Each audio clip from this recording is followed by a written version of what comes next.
have this project done by mid-March. If you have any questions, you can certainly reach out to our Public Works Director, Jason Kittner, who's in the audience tonight, or the project manager, who is Clint Morris. Fire Station 91 remediation project. Council, I emailed you about this, I think maybe around a month ago. We haven't shared much with the public just yet. This is Fire Station 91 remediation project, which has been added to the Public Works Department and Fire Department's work plan. So a little history, what we know, where we are right now. In the late 60s, 2,000-gallon gas and diesel underground storage tanks were installed at Fire Station 91. About 20 years later, we determined, the city staff determined then, that the tanks were leaking. Water was detected in the tanks, and that was shared with the Department of Ecology. In 1990, we replaced both of the tanks with new 2,000-gallon storage tanks. At the time of replacement, and this is important to note, what we just recently learned, contamination was observed in the excavation area. We received notification, this staff, last fall, that Station 91 was on the Department of Ecology's potential list of contaminated sites. And what I shared with all of you is this was news to us. What we've discovered at this point is this project fell off the radar over a whole series of staff transitions. Certainly no excuse, but we're glad that we're aware of it now. So what you can expect and what we're working on is we're gathering our internal records and the project history from Department of Ecology. We've submitted a couple public records requests already, and the information is coming in. We've engaged an environmental consultant. Sorry for the typo there. They will be working with us to identify a remedial action plan. That's in progress. We will be coming back to you to tell you officially what we know, and we anticipate we will need a budget appropriation to perform this work, but let's not get ahead of ourselves because we're still in process. Likely, and we've been down this path before, unfortunately, we anticipate we'll need to do some site characterization work to identify the extent of the contamination, which will then inform our cleanup action plan. Our ultimate goal is something that's called a no further action determination by the Department of Ecology. We've talked about that a lot regarding the Tully site. Again, this came to our attention in the fall. In the fall, the current staff, we were not aware of this, and we're working through this now. So more information to come on this project and the scope of work. Sure. So just so I'm clear, has this been on a list for 30 years and we just were unaware of it, or something happened where it just got put on the list? No, it appears that was the case. It's always been on the Department of Ecology's list. The current staff were not aware of it. It's not, unfortunately or fortunately, it's not a list that we check regularly. So I understand a citizen notified former Mayor Bertlin about the project, and then we started looking into it. And at first our assumption honestly was it was an error. It does happen from time to time. So until we started pulling records, we realized, okay, there's some history here that we're not aware of. And I'm guessing we're not on the list anywhere else though? We should probably take another check. Okay. No. Jake, were the tanks removed back in '88 or whenever they were replaced? Yes, I believe, yes, the full tank replacement. Are there any records, contractor records of what they did at that point in time? Because that might tie down some of narrow the investigation. We have some of the records. We're still waiting for the rest. And I'll be honest with you, our own internal record search has not been nearly as productive as the public records requests that we submitted to DOE. Again, I'm coming to you with pretty limited information right now, but we'll be back as a part of a formal presentation and discussion with you as soon as we know more. Oh, Jason, did you want to chime in? If you have more information, sorry. Kick me next time. Jason Kittner, Public Works Director. So the only thing I'll add is, yes, the work was done when they removed the tanks, as they did do some soil excavation. What it appears is they removed contaminated soils at that point in time, but it appears they didn't take the necessary steps to close it out with ecology. So unfortunately what that means is we have to go and determine that the site is being cleaned. Hopefully that's the case. And it's just a matter of formality, but there's some work that we have to do first before we get to that conclusion. Lisa? But there are still tanks there, right? The replaced tanks that are operational? Correct. There are 2 tanks. There's actually 3 tanks that are currently, yes, that are operational. Okay, and I mean, is that still best practices to have tanks on site, or are there other options that we should be thinking about? Just We given are- our history with contaminated soils. We are certainly thinking about other options. That's something that with this project that's coming to light, that's something that we will take into consideration for sure. All right.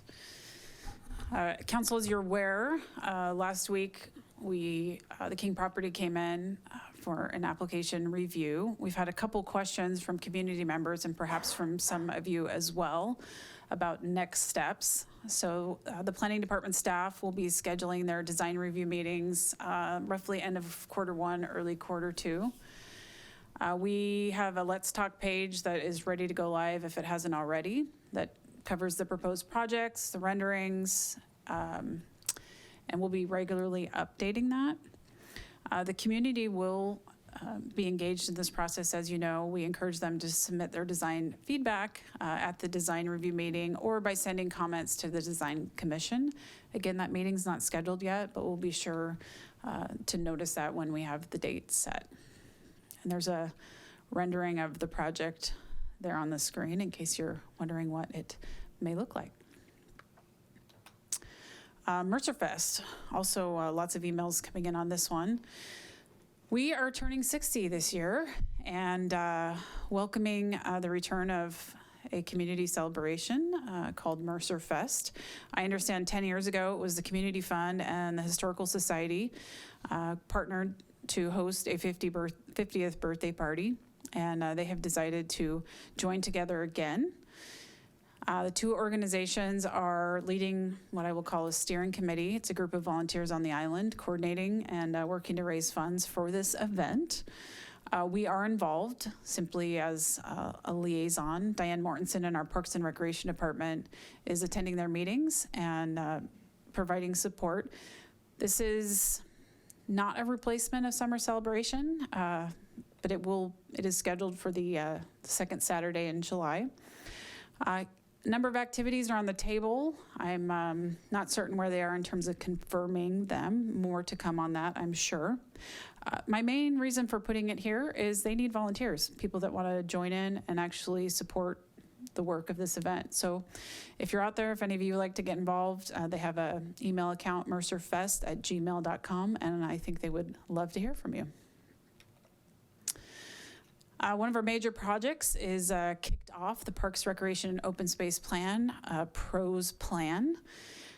I was previously showing this on work plans as being adopted by the end of 2020. That's not really reasonable because we'll be working on the budget in the last quarter. So I anticipate now, and you'll see this in all of the work plans, the PROS plan will likely be adopted sometime in Q1 of 2021. As a reminder, this is the Parks and Recreation Department's strategic plan. It's a 6-year plan. The length of the plan is actually set by the state, and we have to adopt a 6-year plan to maintain our grant eligibility. So where they're at right now, it's the community survey phase. 2,500 random households will be receiving a community survey in the mail probably this weekend. This is Part A, statistically valid survey. So if you receive it, please do us a favor and fill it out. We will also launch the same survey online, not statistically valid, but input is still very important. And that release will be February 12th to March 9th. I have to give my hats off to the Parks and Recreation Commission. This was one of their first big tasks. They spent several meetings working on the survey questions, and we'll be meeting with them on March 17th now for a joint meeting to hopefully discuss the preliminary results of these surveys. If you have questions, we have a Let's Talk page launched, and you can also email interim Parks and Rec Director Brian Daly. If you're already thinking about what you're going to do with your kids this summer, like me, just a reminder that we opened summer camp registration last week. Pretty interesting statistic. We received 480 registrations on day 1. That's got to be close to a record. And actually, the camps are starting to fill up. So if you're out there and you want a kiddo that needs to get registered, please jump online, give them a call, or stop by in person. CJ Stanford is the staff person that oversees our summer camps. Coming up, we have a CERT class that begins on February 24th. Jennifer Franklin is the staff person that oversees this program. A great opportunity to learn many skills, life-saving disaster response skills like fire suppression and safety, medical skills, search and rescue, and more. Classes are Monday nights in the Emergency Operations Center that's downstairs. So if you're interested, please reach out to Jennifer Franklin, and there's spots still available. August recess, this is a scheduling note. That's a picture of my totally adorable twin girls at what park? Dragon Park, yes, zoomed in. This is one of my favorite pictures. I do occasionally show off my family. Thank you for putting up with me. I had a couple questions about why the gap in meetings in August. At the end of last year, I asked the staff to tentatively hold, cancel all of the meetings. And I think it's really important. We work, not just the we as in staff, but the we as in council, our board and commission members, and our community. We work hard all year round. The gas pedal is always down. And it is a best practice to take a break, to not only allow you, the board and commission members, and our community a pause, but to allow us a pause. So we are holding August right now on our calendars as open. I do understand, a couple of you have mentioned, hey, we might have an emergency. Absolutely, if that comes up, we will schedule a meeting. But for right now, I think it's important for board and commission members to take the time off and for no public meetings, so our community can also have a break. It's worth mentioning this year that August break is particularly important because we are working hard behind the scenes to pull the budget together. All right, thank you for indulging me. I also just have to mention Deb Estrada. It's her birthday today. Happy birthday, Deb. We said, what do you want for your birthday? And she said, I want to go to a council meeting. So we delivered. Happy birthday. And that is all I have, council. Thank you, Jesse. And happy birthday, Deb. Our next item is appearances. When it's your turn to address the council, please speak audibly into the podium microphone, state your name for the record, and limit your comments to 3 minutes. Deb, do we have anybody who's signed up for appearances? And if we do, Mayor, I have one. Okay. Jane Reynolds. and if there's others who want to speak, you can certainly queue up behind Jane. Okay?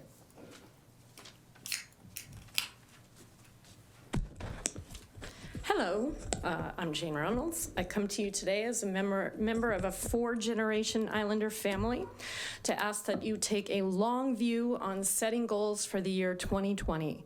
Specifically, I ask that you modify goal number 2 such that it reads fiscal and environmental sustainability. Further, I ask that you add a goal to specifically create a climate action plan for the city of Mercer Island. And I offer you the following 10 reasons, top 10 reasons to add a climate action plan to your top goals for the 2020 year.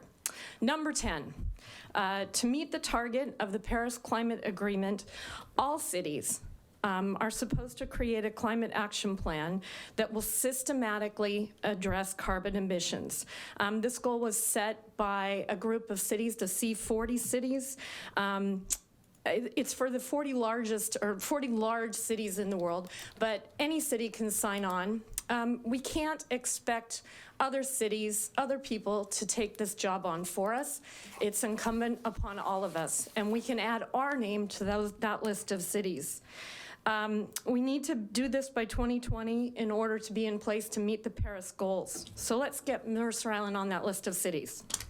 Number 9, a climate action plan includes assessing risks and creating a mitigation plan for those risks. This is part of good city governance. Number 8, Inaction will create larger downstream effects on the city budget, as we'll have to respond to and adapt to catastrophic weather events and other effects of a warming planet. Number 7, it's the fiscally responsible thing to do.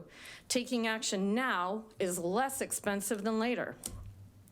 Number 6, a climate action plan provides a philosophical rationale for creating zoning and incentives that support local businesses, as well as expenditures for local economic development.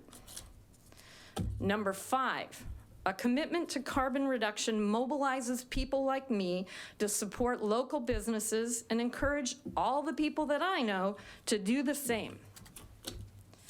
4, when the rest of the world gets flooded or runs out of water or wiped out by recurrent floods, fires, and hurricanes, where do you think they're going to come? They're going to come here, where we're more protected and buffered from the effects of climate change. And they're going to come and exacerbate our bad traffic, our housing prices, and our homelessness problems. Number 3, when your children, grandchildren, and Greta Thunberg ask you, why didn't you do something? You'll be able to say, I did. Number 2, you'll sleep better knowing that you've done something, a small but tangible step to turn the direction of the ship. Your actions this year will help save our planet, our country, our island, our planet, and our country.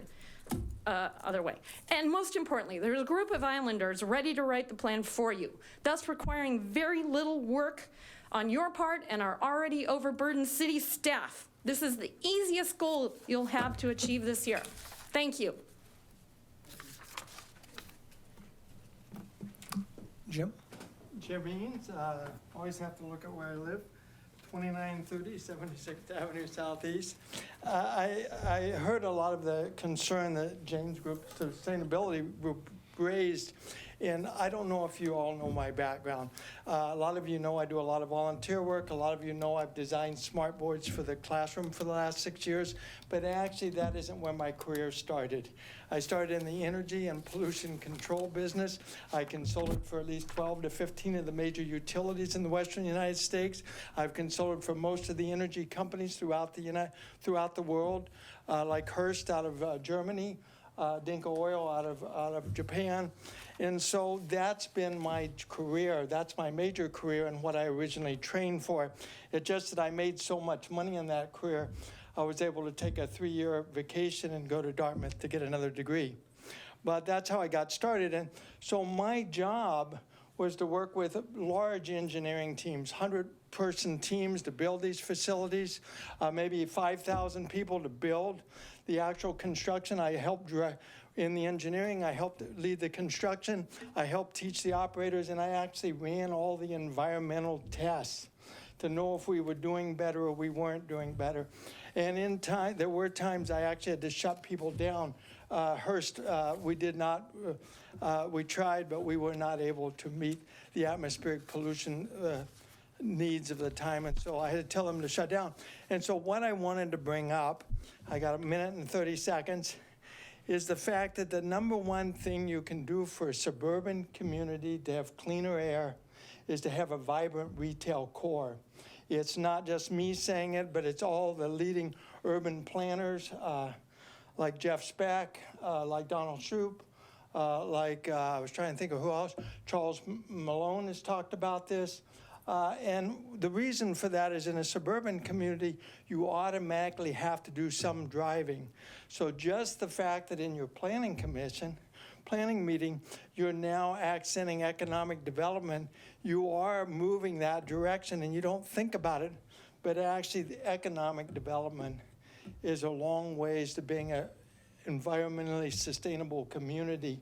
And I don't see that much accent from the sustainability group on that, but I think it's important to point that out, that just the fact you're doing that. I know we're doing a lot of great things on island with solar panels, electric cars, but actually by doing a vibrant retail core, if you look at the equations, and that has been my career to do, you'll find out we'll do a much cleaner environment than all the others combined. So just wanted to point that out, that the two do go side by side. And thank you guys for promoting economic development. Thank you. Anybody else? If there's nobody else, appearances are now closed. The next item of business is the consent calendar. The consent calendar contains accounts payable reports for January 17, 2020, and January 24, 2020. Certification of payroll dated January 31, 2020, minutes for the January 21, 2020 meeting. Does anybody wish to pull anything off the consent calendar? Is there a motion to approve the consent calendar as presented? So moved. Second. The motion was made by Councilmember Anderall and seconded by Councilmember, no, Okay. Reynolds, Okay. to approve the consent calendar. All in favor, say aye. Aye. Aye. Okay, thank you. I'm sorry, I blanked out there, Craig. I'm sorry. okay, I'm not I didn't- Lisa's told me to use first names. I think that might be actually be better. Okay. So now we Do move. we need to vote on that? Yeah, I don't know. Maybe that'll be in the council procedures. We now move to the first item of regular business, Agenda Bill 5661, review and approve the 2020-2021 city council priorities and confirm additional work items. The interim city manager, Jesse Bond. Thank you, Mr. Mayor, and good evening again. We had a planning session January 24th and 25th, and you provided a number of recommendations that we wanted to bring back tonight, just while it was fresh in our mind. It was a bit of a push, so we welcome your feedback, input, and certainly your corrections.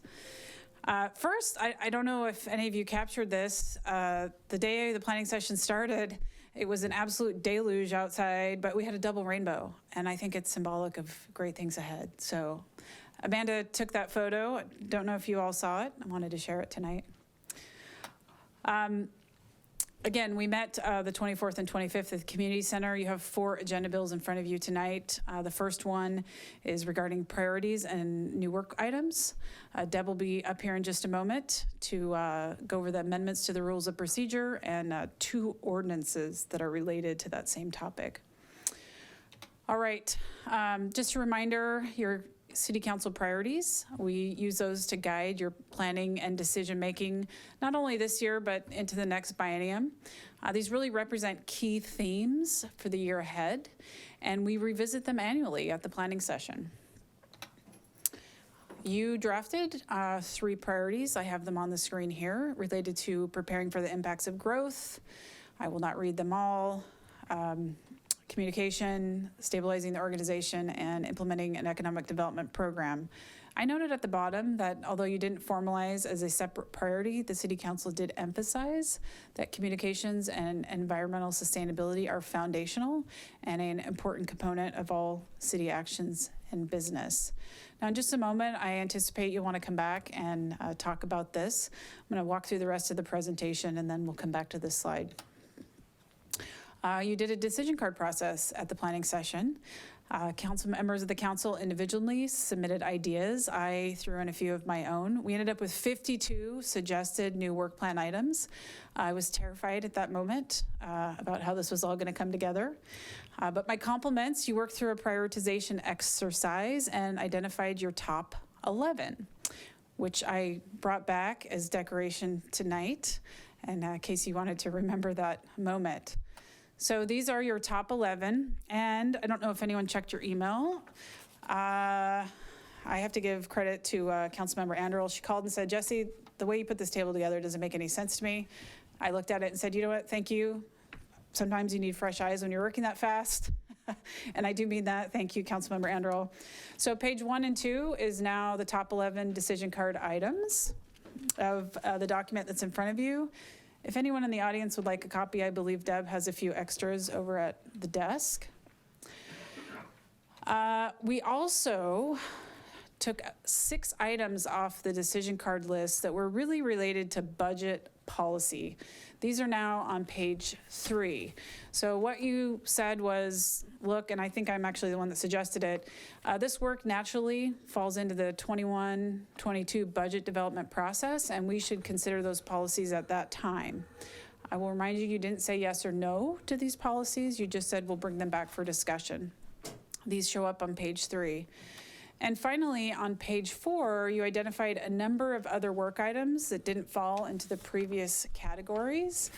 One of them was a decision card item. It was fence heights in the residential zone that we've just added to the community planning department work plan as part of the residential development standard review process. And then 4 other items that came up during council rules of procedure. So what I'm going to be looking for tonight is most of these items require additional work. Actually, they all require additional work. I'm looking for confirmation that we got the list right. I want to point out a couple other things before you dive into that. New this year, we created department work plans. They were in your planning session packet, and they were in your council packet again, slightly revised. This represents a consolidation of many formats across the city, and we've mostly gotten to a consistent format. We have some work to do next year. The intent here was to improve our work plan visibility for not only you, council, but the community and our entire staff. It's a really important management tool for us. We focus mostly on the high-level work items or mid-level. The day-to-day, answer phones, mow the lawns was not included. There are certainly some things we noticed after we've been staring at them for a few months. So we'll be making some changes as we look to next year. What I wanted to point out is how these tie together with the lists that I just gave you. So if you look at item number 1 on page 1 of the document in front of you, you'll see review and update the Town Center Development Code. What I've done is add a couple columns to that spreadsheet, a column called status. So I'm just letting you know where this item resides at the moment. In the case of the Town Center Code update, it's pending. We actually need to get back in front of council to do some additional scoping work before we move forward. I also added a column indicating whether I think right now additional resources are required.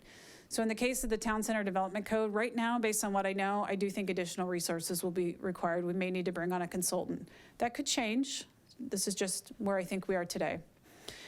We then went ahead and we added this item to the Community Planning and Development Work Plan that's in your packet. And I did this so that you have visibility on everything that's on that department's plate right now as you contemplate confirming these new work plan items. So in this case, you'll note Evan's work plan now shows council priority 3, which I know is subject to change tonight. We added this item under that priority. It's still showing as pending, and we haven't committed to a timeline because there's more work to do, but the item is showing up there. In contrast, I'll point out the next item on your list, and don't worry, I'm not going through all of them. This one is reviewing and updating the regulations related to camping, temporary structures, and overnight parking on public property. This work item is just a little bit different. You'll note it has been added to the police department work plan. And at this point, we've determined we do not need additional resources to complete this work. So if you go to the police department work plan, you again will see priority 1, preparing for the impacts of growth. You will see this item that has been added. Chief Holmes is the lead on this, although he has several departments that will be supporting him.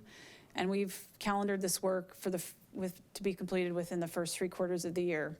So why am I torturing you with all of this? I do want you to know some of these items we've already added to the work plan. Some are pending, and we frankly need some more time with the council. And we will schedule those study sessions and discussions once you've approved the work item list this evening. So this is your motion. I'm asking you to confirm your priorities and the list of additional work plan items, knowing that this is just a list right now. We have quite a bit more work to do. So let me go back through all these clicks to your priorities. And I am done with my presentation, Mr. Mayor. Can I just ask a question? I know there's going to be a number of questions and comments from the council. As far as, are you envisioning coming back periodically with an update of where we are? And if so, how often, or? Most certainly. I would anticipate over the next 2, 3, 4 months, we will actually be back talking about what some of these work plan items are. So the town center code is a really good example. Evan and I have some ideas on what might go into that scope, but we need further direction from the council. So that would be scheduled, for example, Mr. Mayor, as a standalone discussion item. I also would recommend that we utilize our mid-year planning session to come back for a mid-year check-in on the full city work plan, particularly the items that fall under these priorities, to see how we're tracking. Okay, great, thank you. So maybe the first thing we should do is just take a look at our city council priorities and see if there's general agreement on them. So are there any questions at this point, or any comments, suggested changes, or clarification? Greg? We know. Is it a time to make it a motion on an amendment, or do we need to have a motion on the approval first? Well, you Or can- you just want to comment at this point? Why don't you just comment right now? Okay, well, I'm going to make the same comment that I made at the retreat. I think it's very important that the fiscal sustainability be amended to state fiscal and environmental sustainability. I think that Mercer Island is an amazing place to live, and the beauty of our environment, the quality of air, the quality of our water, the stability of our soils, everything around climate and environment is what makes it where it is. And I think our goals need to reflect that we need to preserve that. And furthermore, it's an existential threat. So it belongs on the priority list, and it belongs there to remind us of the importance of continuing to focus on those efforts. Well, I know that, can I just ask a question of the city manager? You know, in the presentation and also in the agenda bill, there's a comment that both communications and environmental sustainability should be a foundational component of all city actions. And I know that was discussed at the planning session. My question is, how is that going to be reflected? I mean, if that's, you know, I know that there was some discussion about whether or not to include this environmental language. And one response was, well, it's going to be covered because it's all part of the foundational component. But Sure. Communications is just a touch easier. It's something that we actually sit down and discuss each item we're working on, and, you know, a communications plan for each work item. Environmental sustainability, I believe the concept here is that certainly as a staff and as a council, as policymakers, we should be, you know, entertaining environmental impacts, sustainability opportunities in every work item. In fairness, Mayor, I haven't gotten too far in terms of how we roll that out. I know you had suggested adding it to agenda bills. I have some hesitation about doing that. There's not always a direct nexus. So after tonight, we'll be talking more about that as staff. I know that's not a fantastic answer, but at this point, that's where we're at. yes. So I'm sorry Ross isn't here tonight, but don't we have the climate action plan like 95% done? I feel like we've been working on this for years, and it's built into our comp plan, and we're part of the K4C, and it's sort of how we do business, which is why I was thinking it was fine to kind of keep it as one of our foundational elements. Sure. And I'm thinking about where to add environmental sustainability to maybe our top 3 priorities, but I think we're this close, and we've been doing a ton of work already, and where are we on that? So anytime I hear the word plan, my answer is it depends. As I've talked with a number of you about this issue, your version of what a climate action plan is varies. So this is an item that, again, I would want to come back and talk with you about what your expectations are as our policymakers around a climate action plan. Do we have goals in the comprehensive plan? Yes, we do. Are we part of K4C and identified and support their priorities? Yes, we do. How that rolls up into our own climate action plan, guiding strategic plan, I would say there's actually a fair amount of work to do. I spoke with the mayor this morning. He said, is this something that Ross can just tackle without additional resources? And I frankly said no. Ross can continue doing the sustainability work that we currently have programmed, but a more robust plan will require additional resources. This was the first time I've heard that there is a willingness of community volunteers to draft a plan. That certainly changes the conversation for me. I'll remind you that you have a .4 position for sustainability, and in fairness, that person gets pulled quite a bit to the other side of his job to do communications, because that's tends to be the pressing issue. I am looking at some structural changes with the staff to think a little bit more about how we deliver on our environmental sustainability goals, but that's still in development. Okay, maybe any other comments at this point? Yeah. Yeah, go ahead, Lisa. Well, I guess a couple of comments and then a question for you.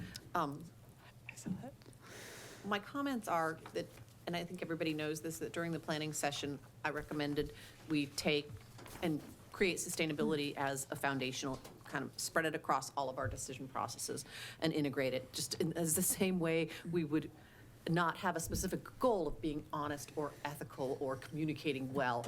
Don't think you need to articulate those, that it's built into the way the city is running. Along those lines, I would say that the economic development plan, the exploring commuter shuttle on the island, the implementation of the transportation improvement plan to add some additional shoulder to West Mercer Way.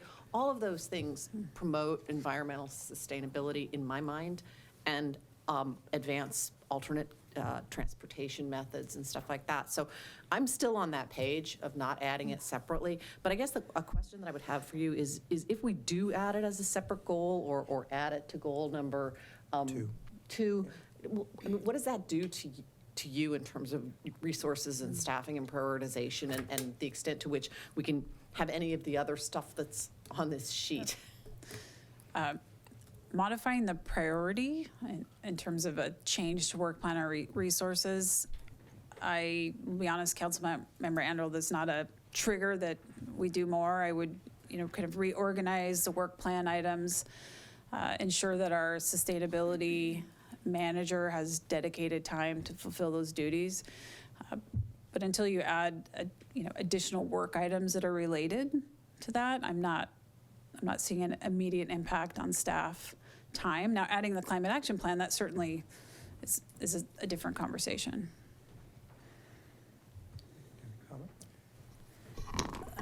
So one place I was thinking we could consider adding the environmental stewardship piece is in priority number 3, implement an economic development program that reflects or considers or incorporates our commitment to environmental stewardship. So that kind of gets at our public comment tonight, tying sort of our planning around economic development with the environmental stewardship foundational work we've already done, and the work that we want to do going forward, especially when Jesse says we have a fair amount of work to do. I don't know what that means, and I'd like to explore that further given all the work that the Sustainable MI group is doing. So either put it in bullet 2 or 3 if we're going to try to incorporate it, still keep the priorities to 3. I guess I'll take a turn. So one thing that is, whether or not we put the environmental sustainability in 2 or 1, I think the key thing for me is that there are a number of work items are already in, for instance, in the city manager's plan that includes a number of issues pertaining to environmental sustainability. I get your point, Craig, regarding the need to perhaps have it in the priorities. I'm not sure if, staffing, I guess I would be concerned about the staff issue and whether or not adding it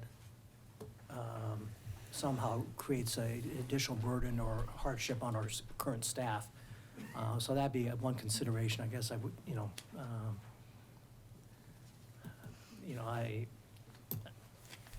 to me, there was a number of work items already that are pertaining to the environment. So I sort of like the deputy mayor's approach, but I don't know how that resonates with you. Thank you, Mayor. A couple of thoughts. And the change that Councilmember Weicker suggested would be better than no change at all. I will concede that. I'm a little concerned, though, that it is somewhat limiting in scope and that it associates addressing this as part of economic development when really it's part of growth and change as well, and it's part of fiscal sustainability. It integrates in all these things, and it's part of when we reorganize the city and shore up City Hall, to use the terms we have, we need to make sure we're considering this. So, to Councilmember Andrew's point, yes, it is foundational because it does integrate to all these things. But I'm afraid if it's not specifically called out as a goal, we have a situation where, because it is everywhere, it is really nowhere. I think we need to have call out for specific focus on this topic. And as far as the climate action plan goes, yes, my understanding is that there is a community group, Island Vision, that has made substantial progress on drafting a climate action plan for the island. Obviously, we can't adopt that hook, line, and sinker without appropriate city consideration, but I think that's something we can do. And I think when we say develop a long-term plan for fiscal and environmental sustainability, I think that's a plan for environmental sustainability, and I think a climate action plan is part of that. So this change, to me, would go a long ways towards directing us or providing us the direction to develop a climate action plan as well. If I may also just point something out, on page 4 of your potential new work items, you identified an evaluation of the Sustainability Committee as a work item for the council. And I don't want to put words into Councilmember Neese's mouth, but I will tell you one of the things that stood out to me is that we don't have a clear work plan for sustainability. Much of it rests with the Sustainability Committee, and we are not reporting out often enough or with enough clarity in terms of the work that we are doing to the full council and therefore the community. Whether or not we, continue the committee or not, I did take away some key points where I think we need to improve. So actually, when you take a look at the city manager work plan and the sustainability work items, they're still very vague. I'm struggling with that myself, so I appreciate the suggestion, and we should be working towards that to get some definition to what our point 4 resource is actually going to be doing in 2020, just like we have with the other work plan items. So that's on my list. I just wanted to flag that. So one of the reasons that putting it everywhere, in my mind, was better than putting it in one place, which was point 4, was that this point 4 has no budgetary control. It doesn't control a fleet of anything. It doesn't control 100 employees. He can't really impact the carbon footprint or the offsetting nature of the actual city operations. And largely what we've seen is the kind of contributions that were community-driven, solar, adding an electric car to the fleet of the city, powering a tractor by propane. But these were light little touches where there was an opportunity that arose, as opposed to looking at the size of the fleet or the carbon footprint of the fleet or some long-term strategy around the fleet. One of the things that we had as an issue with the subcommittee is that by putting this in as a priority, the subcommittee was able to cite it and say, the council has said they want to do this, and so we as a subcommittee have some authority to go out and execute that is driven by the full council. And that's why things didn't come back to the council. And I firmly believe that by not doing this, you will force these things to come back to the council, which will give the community much more visibility into what can be done, what is being done, what is hard to do that we can't get done. These types of things will come to the surface. But by doing what we've done in the past, which is exactly this, by putting this language into this, we will be doing exactly what we've done in the past. I think that you will get a worse result than if you were to just do what we agreed to at the Planning Commission. Well, I guess in response, to me, there are two separate issues. I agree that obviously the role and of the Sustainability Committee, that needs to be looked at, whether or not, and I agree with you. Obviously, there were some things that were done where, based upon prior city council action, there was some feeling that certain actions could be taken that were consistent with those city council actions. But that's, to me, separate from whether or not the issue of environmental sustainability is made part of the priorities here. And so I guess, sensing where council members are, I'm wondering whether or not it makes sense to go ahead and see whether or not somebody would make a motion to simply adopt the 2020-2021 City Council priorities. We'll separate out the additional work items at this point. So is there a motion to approve? I would second that. So we have a motion made by Councilmember Jacobson, seconded by Councilmember Anderall, to adopt the 2020-2021 City Council priorities. Discussion or an amendment? Yes, Craig? I would like to propose an amendment to amend priority 2 to insert the words "and environmental" following the word fiscal. Is there a second? Second. Okay. Discussion? Craig, you want to speak to it, or have you? I think. Thank you. I think I've largely said what I need to say. I just want to respond to the last thing that Councilmember Nice said. I recognize your concerns with the committee and the actions they've taken in the past. I do worry, though, that by disbanding the committee, and it is connected to this topic, we effectively push the topic back up to the full council, and when the council has a very full agenda, and we won't get the focused effort on these topics that it deserves. You know, we're talking about an existential threat here. I think it requires a focused effort. And if there's concern about the committee overstepping its bounds, I think there are other ways to address that through adjusting the charter or guidance given to the committee. And I don't think taking what is an existential matter out of the city priorities is an appropriate message to send to the staff or to the community. Any other comments? Dave, go ahead. I guess a question I would have, you know, I believe this is really important. I would like to see it reflected in the priorities. My question would be if it doesn't fit better, number one, you know, growth and change with a focus on environmental sustainability. Because my concern about priority number 2 is that I think it's really focused more on city operations rather than sort of community priorities. I don't know if that, I'm curious what other people think about that, but that's one option I see to have it reflected, but not, maybe this fits in a different bucket. Lisa? Yeah, and I'm going to go back to where I was, which is we don't need to say it explicitly because it is a part of everything the council should be considering. And I mean, I'm not just talking the talk there. The council is walking the walk with priorities throughout the work plan that are directed toward or focused on environmental sustainability issues. And so I feel like if you create a separate work item for it or a separate plan, there's going to then be a mandate for a climate action plan. We were told we don't really have resources to do that this year. I would rather fix the finances of the city, get a bunch of people on board who are not interim, get the city operational. We need to get that house in order. And I'm not saying you don't focus on environmental issues, but I am saying that you need to blend that into the overall consideration of how you efficiently and effectively run a city. Dave, you? I hear what you're saying. I mean, I would argue that any 3 of these, you could make a case that anything we do, we should be thinking about that. And even number 3, in the economic development program, it was pretty clear in the retreat that currently isn't resourced. And I know we're going to get kind of this into more of the, as we get into the individual items, but I'm a little concerned about saying, oh, we just don't have resources as we're considering adopting a priority that we know we don't currently have resources for. So that's my only concern there. Okay. Deputy Mayor? So I'm going to echo Lisa and Craig and say I totally agree that point 2 to me is about getting our internal house in order. And that's why I don't want to dilute that with the environmental, climate action plan. And I think we're closer to that than I think you think we are, having been involved with this in Ross and K4C for all these years.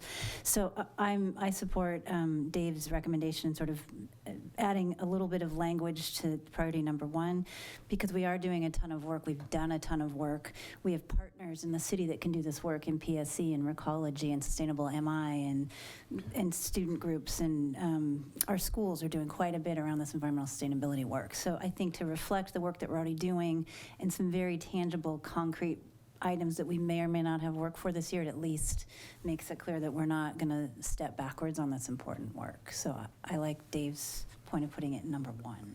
So before we, obviously, Dave has talked about the potential of amending priority 1, but we have a motion on the table right now, so, which is to amend priority number 2 by adding environmental. And so I'd like to take a vote on that motion if we can. So this is an amendment. So all those in favor of this motion to add an environmental, say aye. Aye. All those opposed, say nay. Nay. Nay. Okay, so that motion fails 6-1. Now we're back to does anybody want to make another amendment? Dave, do you want to propose amending priority 1?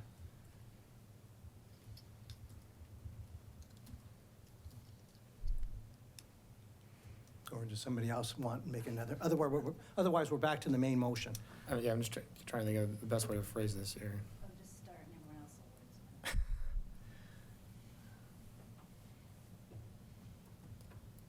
will wordsmith. I mean, we prepare for the impacts of growth and change with a continued focus on environmental sustainability. May I? Is there a second? I would second that.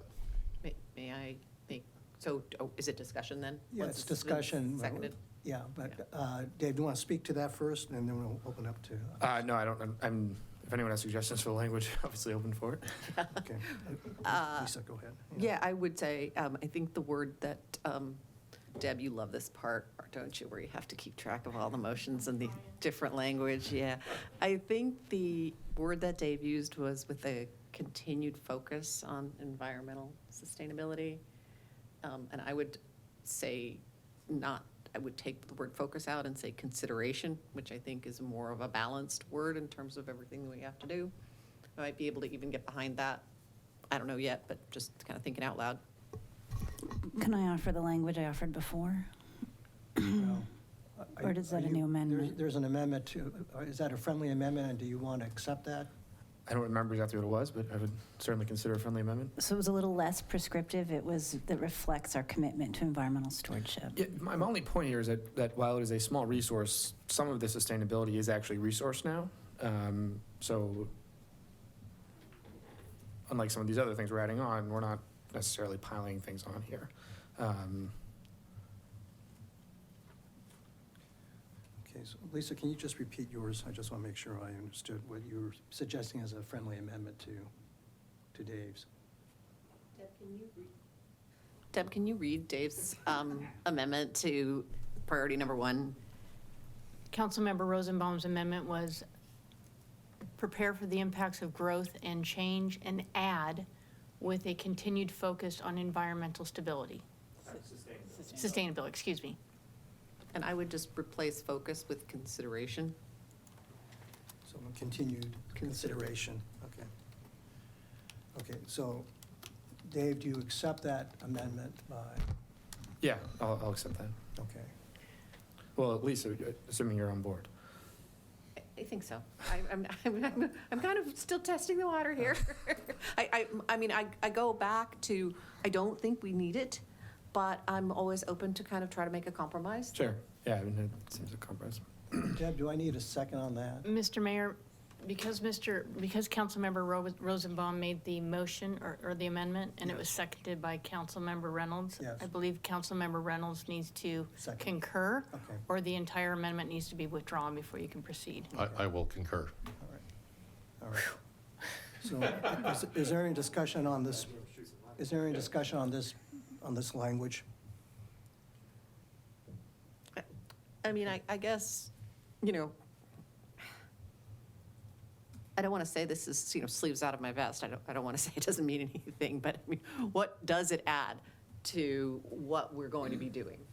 Well, Other than maybe make explicit that we're not abandoning it as a goal. and I think for a lot of people, that's important. That's a message.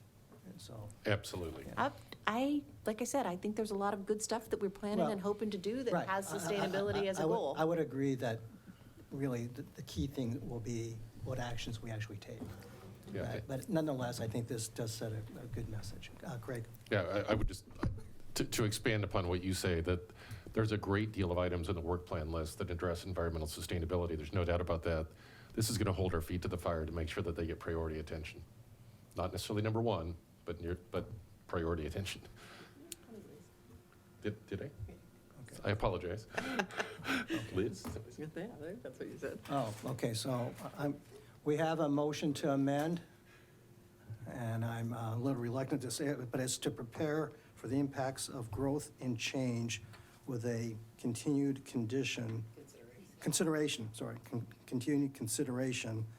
on environmental sustainability. Okay. So all those in favor of that amendment to priority 1, say aye. Aye. All those opposed? So that passed. Okay, and we have one abstention, okay? 6-4, one abstention. Okay, so 6 for it, not 6-4 64. and then one abstention, I'm sorry. Yeah. No, just six- Yeah, I'm sorry. All right.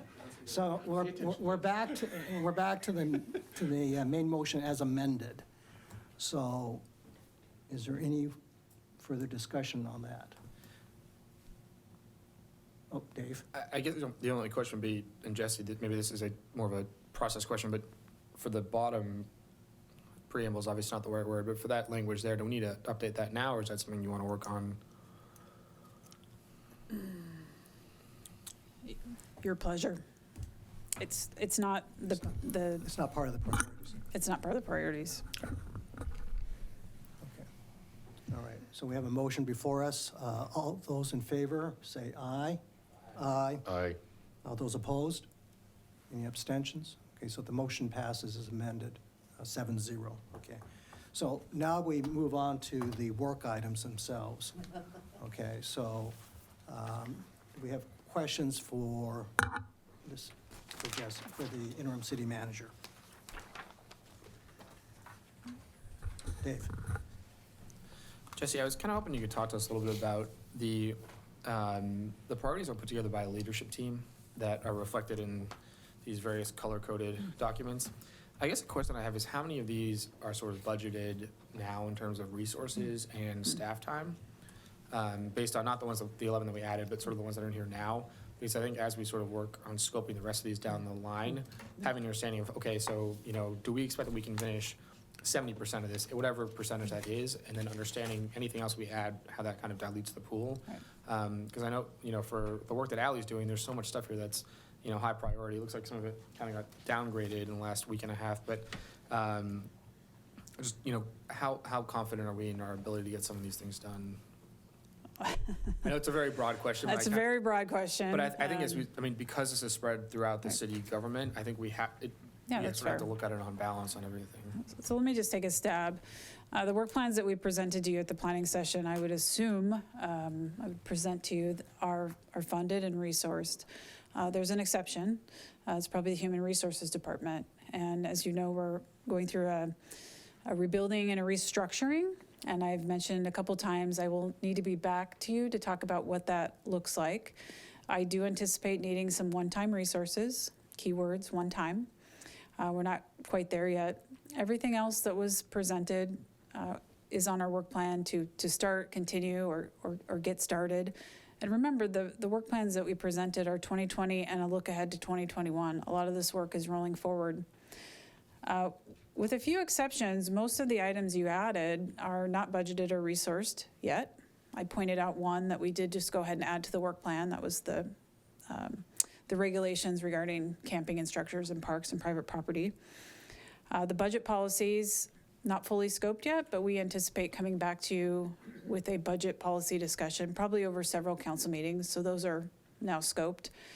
Everything else is going to require some time and attention from the council and the staff to really put some parameters on what it is and how we might deliver, implement going forward. I fully anticipate, let's take the town center code, development code changes.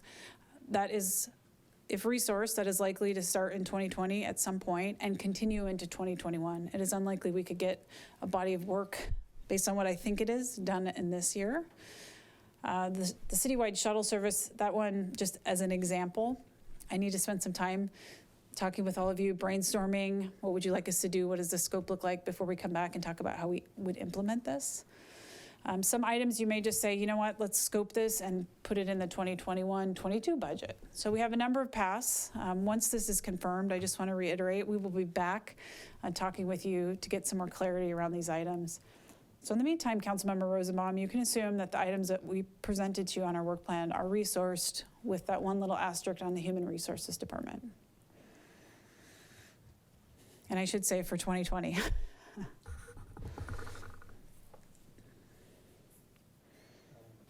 Just I have a question regarding the climate action plan. Okay. And whether or not it fits within any of this as far as the work items. Okay, so you and I chatted briefly about it. And I'm just looking at your particular city manager's work plan. And under work item number 6, under sustainability, I'm just getting, going back to what the deputy mayor mentioned as far as climate action plan, and there's been some efforts and a lot of community interest and help by Island Vision and other folks. And so we actually have this letter agreement with folks who are willing to help Ross as far as inputting data and coming up with a baseline for our greenhouse emissions. And so I guess I don't want to lose that momentum. And so there's some energy right now among a number of people in the community. So if it's not highlighted as a particular work item, I mean, is it going to get lost? I mean, or does it somehow still fall within somebody's job description, I guess?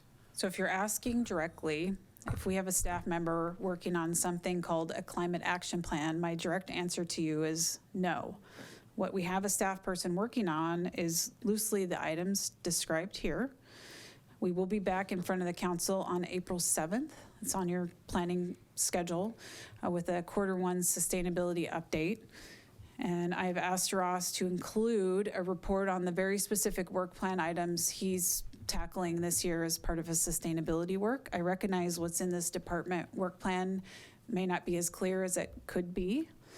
And I will still opine, I did spend some time with Ross today, that a climate action plan does mean something different to everybody you ask. There is great data that's been pulled together and worked. Has it been shaped into a strategic plan yet? No. Do we have comprehensive plan goals? Yes. Has it all been brought together? No. So that's my very direct answer. We are not working on a climate action plan right now per the department work plan. Would it make sense to sort of bring back that? I mean, there's a lot of issues there and a lot of work that's going on. And so Ross is expected to come back with some sort of report. I'm just wondering whether or not, and this might tie back into Councilmember Nice's concerns or the comments regarding the Sustainability Committee and its role, and whether or not a study session might make some sense just to sort of bring everything onto the table so that we all know exactly what's going on and Sure. can perhaps shape what a climate action plan might look like for Mercer Island. Yes, I'm begging of you, anytime we use the word plan, we need to spend some time defining it or use a different term. April 7th would be a good opportunity for us to combine multiple conversations together to get some specificity to the sustainability work program this year. Also to receive Ross's quarterly report and have the discussion about the Sustainability Committee, whether it continues and what the interface is with the council. So my recommendation would be to move that discussion out. Tentatively, it's on April 7th. If there's an opportunity to do it sooner, I would certainly look for that. Okay. It sounds like that whole issue has not been lost. I mean, it's just. No, Okay. it certainly hasn't. Okay. I just need to remind you, I'm not complaining. Not only do we have limited staff time, you also have council capacity time as well. You have a very full work plan. It's not reflected yet on your planning schedule, but you have a lot of items that will be coming to you. We have to manage your time as well. Thank you. Any other questions about the work items? Deputy Mayor. I don't know if this question is relevant or not, but April is the 50th anniversary of Earth Day, and we've usually done Leap for Green. So is there any community activity or Sustainable MI or Vision MI looking at doing something? Is that happening? Not that I'm aware of this evening. I can certainly ask Ross about the events he might be aware of. Any other questions? Celine? So I'll just mention, if we're going to get an update on the sustainability, the Scope 5 software was under Bellevue's contract, and then we, I guess, are parsing that out or losing access to that. So there was a resource question on the Sustainability Subcommittee about, would we contract with them directly to continue that dashboard access? I understand we may have signed an agreement with some local volunteers to do data entry in support of that. There also needs to be discussion about what is being data entered and if it's of value. My understanding in talking to Ross was there were 20 or 30 data feeds that go into this thing. Some of these data feeds might be, 0.1% of our carbon footprint, but they account for, 50% of the energy of data entry that goes into filling out a bar chart that relatively looks like that. I mean, it doesn't move the statistics. So there was some discussion about, really, should we be entering every single one of these metrics? Does it add value if we continue this Scope 5? So, and that also kind of goes along with our partnership with K4C, how we're gonna continue to partner in that and what kind of data and involvement and staff time that requires. And just incidentally, the last update on here on Scope 5 is 2016, so a few years behind. And the other thing is,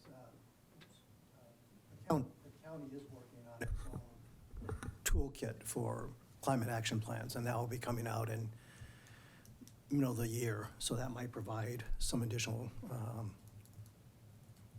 guidance, or in terms of developing our own climate action plan. So, okay. So if there's no other questions regarding these particular work items that are been presented, I'd like to entertain a motion. Oh, Dave, I'm sorry. This is a little nitpicky, but up here, number 10, long-term funding strategy does not say levy, but on the sheet that we provided, it says levy/long-term funding. Is that just a carryover? I had scratched it out on the decision card at your direction and didn't catch it when this went out. Okay. So I think the direction I heard at the planning session was just drop the word levy and, Yeah, that's what I thought. I just want to make sure. yeah, Okay. multiple Totally get it. versions. Okay. So, okay, we have a motion to approve the 2020-2021 additional work items. Is there a second? Second. Okay, so we have, the motion's been made by Councilmember Andral and seconded by Councilmember Jacobson. All those in favor of the motion, say aye. Aye. All those opposed? Hearing none, motion passes 7-0. Thank you, Jesse. Thank you very much, council. Okay, Thank you. thank you. And thank you for redoing that matrix. I really did make it sit better with what I remembered. Always happy to have extra eyes on it. Thank you. Also, congratulations on getting it done so quickly in the year, because Yeah, that was there have been years where amazing. this has been done springtime. Yes. Yeah, I agree. If we sacrificed anything on the speed of the turnaround, it was worth it, but I don't think we really sacrificed anything. Okay, we now move to the third item of regular business, Agenda Bill 5659, City Council regular meeting time, oh, I'm sorry, I skipped that, I'm sorry. Agenda Bill 5657, City Council Rules of Procedure Amendment. So welcome, City Clerk Deb Estrada. Good evening. Let me get in front of the mic. Good evening, Mayor, City Council. I am your City Clerk, Deborah Estrada, and tonight we have 3 items to discuss. The first is your City Council Rules of Procedures and Amendments. Roughly 16 years ago, council adopted its rules of procedure, and there have been approximately, well, this will be actually the 7th amendment that's been brought before you in that same timeframe. We met on January 24th and 25th for the planning session, and council discussed its rules of procedures on the 24th. At that time, there were 8 amendments that came out of the planning session that council had consensus on. There's an additional 5 since Wednesday when your packets came out that we, either staff or council members provided some additional input.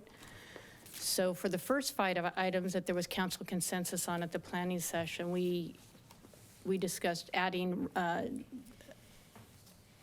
how to participate remotely in your council meetings, adding the Pledge of Allegiance, proclamations to the consent calendar versus being a part of the special business, board and committee reports when action was required, changing, or not changing, but attempting to hold appearances at 7 p.m. whenever possible, adding some guidelines regarding Nextdoor, as well as 2 items that actually require an amendment, an ordinance, and amending your municipal code. One is to change the regular meeting time from 7 o'clock to 6:30, and then the other would be to change your board and commission appointment process. So I'll be touching on those 2 items later on, assuming that we have council consensus to move forward. 5 additional recommendations came up since Wednesday's packet went out. One was made by staff, actually, or the interim city manager, Jesse Bond, and that is an extra effort on staff's part to get council packets out to you on Wednesday rather than Thursday, recognizing that there's a lot of material for council to review as well as the community to absorb, and we want to be responsive to that need. The second one was just a recommendation after speaking with the mayor, was to adjust the language in 5.2 under appearances. Again, basically stating that we're not locked into 7 p.m., but we're going to shoot for 7 p.m. to hold public appearances. And to council's credit, that was something that you observed from the community, was a desire for appearances to occur earlier, trying to be sensitive to parents and the length of our meetings. Social media, this requires, in order to add some language regarding Nextdoor, we are recommending a change to 5.10. One of the additional amendments that came out since last Wednesday was simply adding some clarification at the end of the recommended language, which is to speak to the required retention period and how we have to accommodate that as well. And then the last 2 additional recommendations since Wednesday was to modify 8.12D regarding the city council's appointment of board members. And that was to be consistent with the ordinance. So rather than stating that the applicants with the most votes will be appointed, we modified it to read almost exactly what the ordinance reads and what will be codified in the municipal code. And then the last remaining item is pretty simple. It's just some basic housekeeping things. We updated some references to RCWs, some links, and corrected some small minor things, Scribner in nature.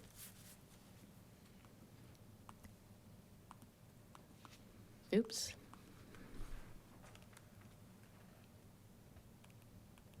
One more.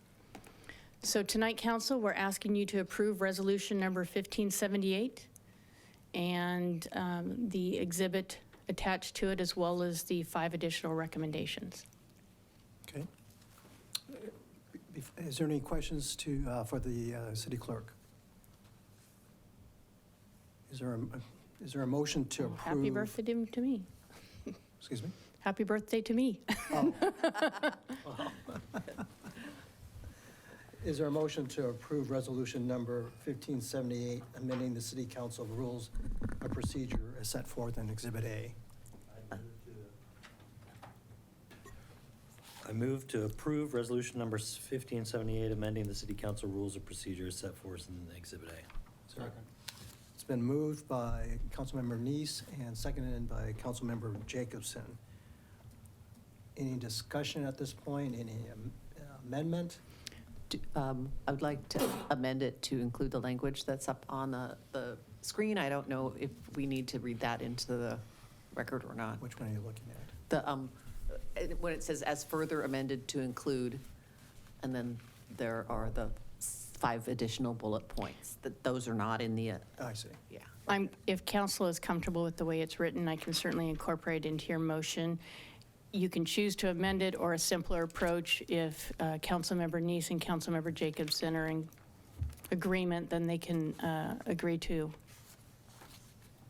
the way it's written. Agreed. Okay. Yeah, Dave? Just one sort of point I'd like to make on the new appointment process for boards and commissions. I'm a little concerned that I haven't seen it spelled out anywhere exactly how that process is going to work in terms of voting. If we have, 7 people that apply, is there a process where people fall off? What does that sort of look like? Given that we do have multiple people that have applied for the open boards and commissions, when it does come time for us to handle those appointments, I just think it's important that we start off the process understanding how the process is going to work.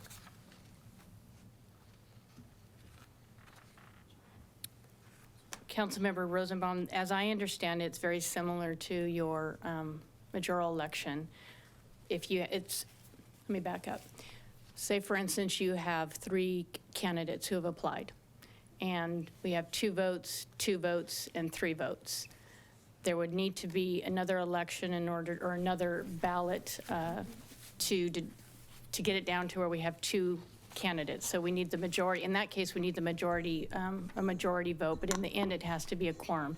Ally might be able to speak to it better than I can, based on her past experience. Or I just thought I'd back up for a moment. You will vote for the number of candidates. So if we have one position open and you have 7 candidates in front of you, each of you will get 1 vote. The point at which we have a majority, that person is appointed. If you have 4 seats open, you get 4 votes. If we end up with ties, we may have to re-vote, similar to the way you did your mayor and deputy mayor. What I would suggest is writing out procedures. This detailed may not be necessary, but before we proceed with voting, we should always reaffirm that we understand what the procedures are. Yeah, I mean, a question I have, so if we have 7 applicants for 1 spot, if we all vote for 1 person, are we going to have deliberations about that, or how does that, because that's sort of what I'm concerned about. That would be an unfortunate 7-way tie. Yeah. I've never seen anything like that in my career, but I agree, but like a 3-2-2 is not all that out of possibility, so then who falls off from there? so typically those that didn't receive any votes drop off at that point and you re-vote. The person that would have 3 votes is typically appointed. But that's not a quorum or a majority. It's a person with the most votes, yeah. But the way we are recommending revising the language in the rules of procedure, as well as what it states in the ordinance, it would be a majority vote. And so in my experience, oftentimes what happens if you have a 3-2-2, let me back up and explain this a little bit clearer. There would be an agreement by council that you would vote again. The hope would be in that case that you would split that 2-2 vote. And if you go to a 3rd vote, sometimes you can choose to take a break and caucus to the side. You can't get more than 3 of you together, but that's what you would do in your mayoral election or your deputy mayor election. Does that sound similar to what you've dealt with in the past, Jesse? Deb, it seems like the wording change we may need to change from majority vote to the person receiving the most votes. And No, I'm sorry to interrupt, but I mean, no, I think it should be majority. I think you should have at least 4 votes, because I don't want somebody appointed if they get 2 votes and 5 other people get 1 each. I don't think that's necessarily the right, I don't think that's the way it was envisioned when we tried to move it away from the mayor, deputy mayor appointment. I think it was supposed to be a consensus where the person appointed to the Board or Commission got at least 4 votes. Well, I thought. If that's not what everybody else thought, we can talk more about it. I absolutely agree with you, Councilmember Anderl. And if you recall, this is an issue I brought up on the mayor, deputy mayor race, that the rules are not sufficiently well-defined. And I've been involved in situations before where the exact process you follow for eliminating votes could change the final outcome. And I think it's very important to have that defined in advance rather than dealing with it in the situation as it comes up. So there are other cities that have figured out how to do this, and I forget which ones they are. Redmond, maybe Issaquah. So if we could ask around and get the process and procedures that's worked for other cities that do this Yep. way, I think that would be helpful. So Deputy Mayor, I will share that the cities do most vote, not a majority vote. It's whoever gets the most vote moves forward. We're not prepared tonight to rewrite this language, so I would say if we're not ready to go, we'll need to bring it back. Can we have some further discussion in terms of what people think we agreed on in the planning session, just so that you have some direction? I mean, I think staff got the direction from you that what you did not want is the mayor and deputy mayor to make recommendations to the entire council. So let us go back, let us find another way to do this where you each have an opportunity to voice your vote for each of the positions that are open. So we'll figure out a way that we can do this so that it can be voted upon, all of you, in open session, where you each get your opinions. Right, but then the question is does, you know, if there are 3 candidates and it's a 3-2-2, does the person with 3 votes get appointed, or do we re-vote until somebody gets 4? That's what I'm trying to get clarity on. Well, if you would like us to structure something that way, we will try to do that. I will remind you, there are circumstances where you may have 3 open seats and 25 applicants. So we have some work to do. I'm not comfortable on the spot scripting out how the procedure works. I need to be candid. Well, yeah, and like I said, I'm not trying to dictate it. I just would like to, I'm interested to know what other people thought that we were, what we were changing it to. My recollection was majority vote. I mean, just, That was mine as well, although it does, I mean- our city manager raised an important issue there. What does majority mean when there are multiple spots open? Yeah, I see the problems with it, I do. I think it requires some further thought. okay. Does that require us to, I mean, if we're going to move forward, does that mean that we pull out or we don't act on? Is it, You can choose not to act on 8.12D right, or or 8.12? or 8.12 altogether, actually. Yeah. And we can pull that out of the recommended amendments Okay. to your council rules of procedure. By not acting on that portion, it also eliminates one of your agenda items tonight. Okay. Well, do we have a motion? Do we have a motion? Was there a motion and a second? You have a there motion was. and a second on So, the floor. Do we have an amendment to pull 8.12 off this amendment for further? Well, Yep. sorry, the ordinance in the agenda bill that addresses the appointments says majority vote. I guess we're down to discussing what does majority mean. Does it mean they got more votes than anybody else, or did they get the majority of the council? I think the other option you named is a plurality, would be if you got more votes than anybody else, majority would imply 50% plus 1. In that case, Then you it's written the way I thought we were going to do it. So, council, my recommendation would be in following the city manager's recommendation as well. If you're not comfortable with the procedures lined out in your rules of procedure under 8.12, then I would also recommend that you not take action tonight on the proposed ordinance amending the municipal code regarding appointment of boards and commission members. Okay, so we have a motion and a second on the entire motion. Dave, did you want to amend it by pulling out 8.12? Yeah.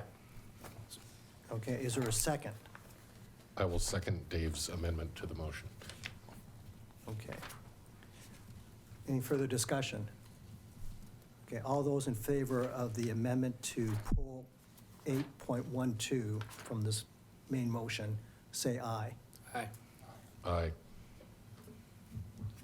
Wait a minute. Let's have a show of hands. I think I heard 3, but I wasn't. Oh, okay, there's a majority, okay. All right, so that motion passes 4-3, okay? Who were the 3 that I'm voted? sorry, those, I saw 5 hands, I'm sorry. oh, I'm sorry. Who voted for that motion? I'm sorry. The amendment? Yes, for the amendment. Yeah, I'm going to have to vote for the amendment because. All right. It was yours. Well, no, no, it was not. No, okay, so, It's just the So- ordinance and the rules are inconsistent with each other, so we got to pull it. okay. Discussion? No, so those against the motion, Celine, was that, okay. So it was, yeah, okay. So it was 5-2, the motion to amend passes, okay. So 8.12 is out of the main motion now, okay. So any other further amendments to the main motion? Craig or anybody? Oh, Craig? I would like to move to amend Resolution 1578 by striking paragraph 3.3B of the Rules of Procedure related to the Pledge of Allegiance. Is there a second?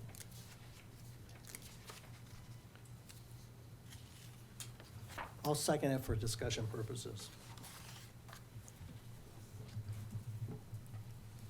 Craig, you want to speak to it? I do. I recognize it's an important issue to many people, as it is to me. I've been giving a lot of thought, and I want to choose my words carefully, lest there be any misunderstanding of my motivations on this sensitive issue, so please forgive me for reading my statement. I love my country. I think the U.S. Constitution is a brilliant document that is the foundation of an amazing country dedicated to freedom, democracy, and progress. As a new council member, I swore an oath to uphold the laws of the state and the U.S. Constitution, which of course I will do. But I'm uncomfortable with mandating the pledge as part of council business. The council has a very full agenda. I'm reluctant to put things on the agenda that do not move us forward and a focus on making island quality of life better. I fail to see how reciting the pledge will address fiscal and environmental sustainability, MICA, the bus intercept, economic development, or any other of the difficult challenges ahead. Secondly, many of us just completed a campaign for council. We heard and talked about concerns with island divisiveness and partisanship. I'm committing to doing what I can to make Mercer Island an inclusive community where all feel welcome. Some have asserted that the pledge can help address this, but let's consider some of the ways in which it has the opposite effect. First, a material percentage of Mercer Island residents are not U.S. citizens. I believe it's important that non-citizens be included, respected, and welcomed as an important part of our community fabric. But it is not reasonable to expect a non-citizen resident to swear allegiance to our country or our flag. Secondly, the 1954 addition of the phrase "under God" to the pledge is disrespectful to the many island residents who are not religious or do not follow monotheistic faiths. Third, many island residents are members of religious faiths that consider it immoral to pledge allegiance to any authority other than God. And fourth, disabled members of our community may find it difficult to stand for the pledge. While my understanding is that participation in the pledge will be voluntary, in my experience, those who do not fully participate will be criticized for failing a patriotism litmus test, even when such non-participants might demonstrate their patriotism every day via their work, their community service, or their political activism. This creates a divisiveness that is not conducive to effective governance. And we can all look at Colin Kaepernick as exhibit one of what can go wrong here. I love and respect my country and appreciate patriotism, but I'm not comfortable with effectively mandating a public certification of patriotism. Our actions are far more important than rote participation in ritual. So I ask for your support in striking this addition to the Rules of Procedure in support of an inclusive community and a more laser-like focus on island issues. Okay. Any other comments or responses? I think I said everything I wanted to say at the planning session. I'm in favor of keeping it in. I think it's a beautiful sentiment, and I don't think it's mandatory. I will not judge anyone who chooses to say it or not say it, but I think if we pledge allegiance to our republic, one nation, indivisible, I think those are important. I think that's inclusive, not divisive. Jake? I concur with Councilmember Andrew. If somebody doesn't want to take the pledge, then they don't have to do it. But I very strongly feel that it's something that we should do. And as one who was attacked and campaigned against by partisan political people, I have a little trouble buying the idea that this is divisive. Deputy Mayor? I love our messy democracy, and I am proud to stand for the Pledge of Allegiance. Anybody else? I have mixed feelings about this. It can certainly be viewed as divisive and also yet unifying. And so I definitely respect anybody who, whether or not he or she says the pledge. I mean, it's basically a personal thing. I am going to basically vote against the motion, though, but I certainly respect everybody's individual right to make his own or her decision. Dave? I appreciate Greg's comments, although I'll vote against the motion.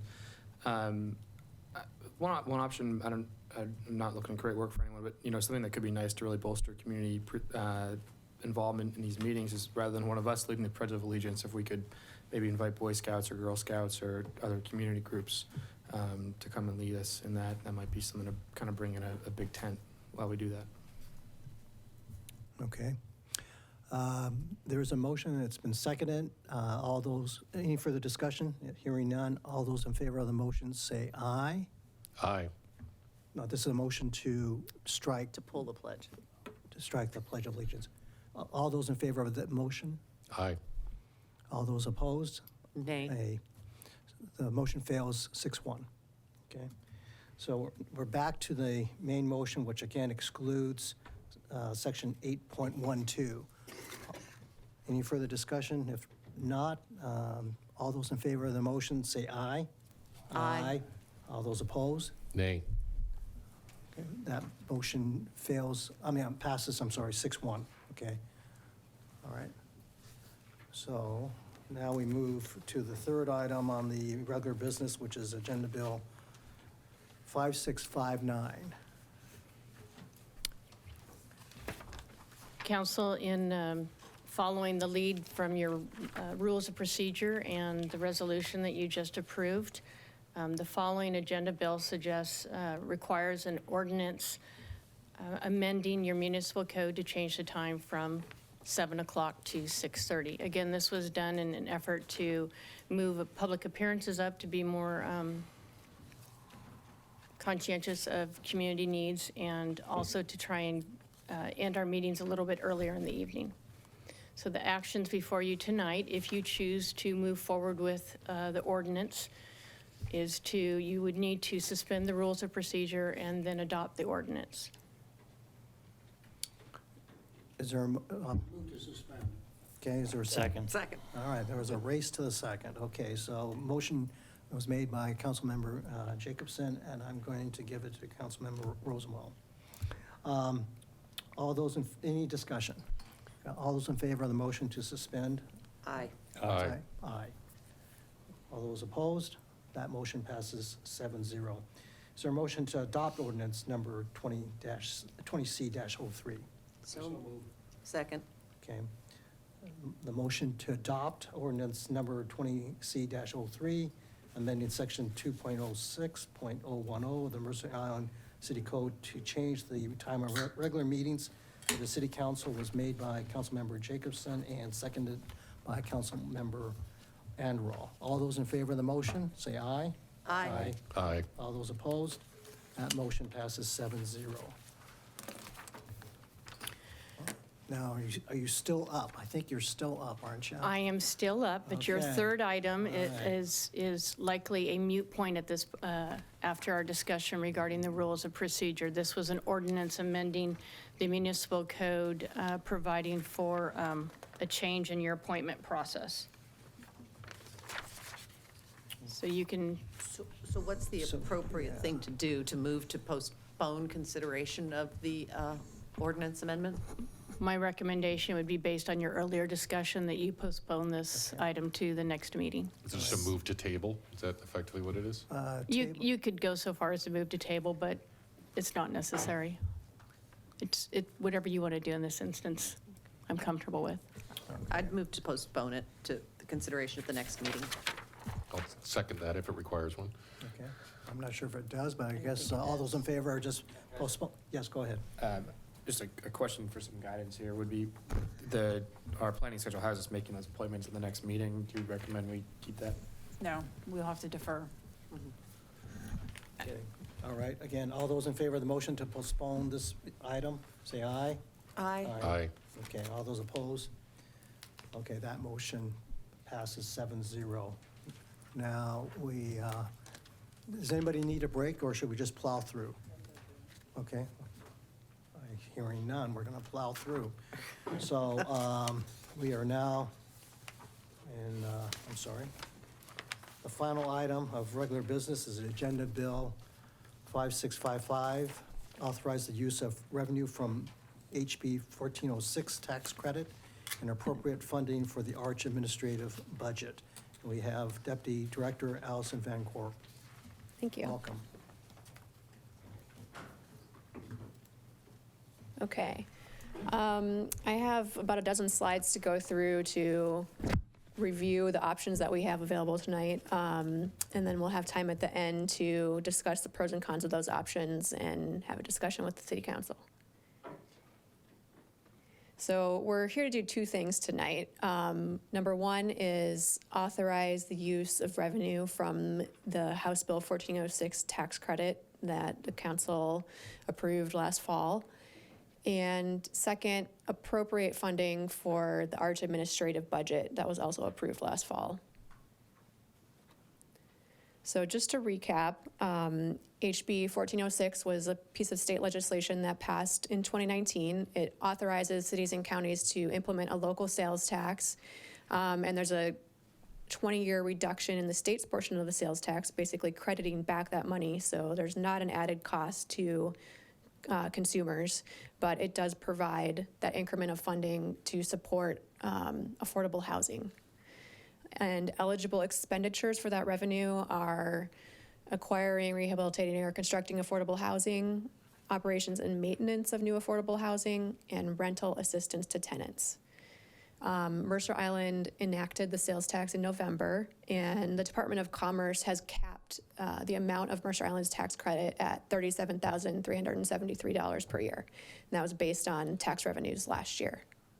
The actual revenue that we collect each year will vary depending on the sales tax collected in that year. It's a tiny percentage of the sales tax comes in for this affordable housing use.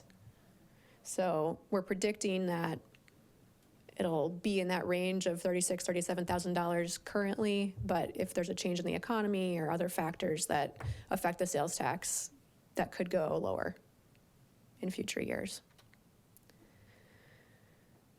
So we've got three options that we've identified for how this revenue could be allocated based on the allowed uses under the legislation.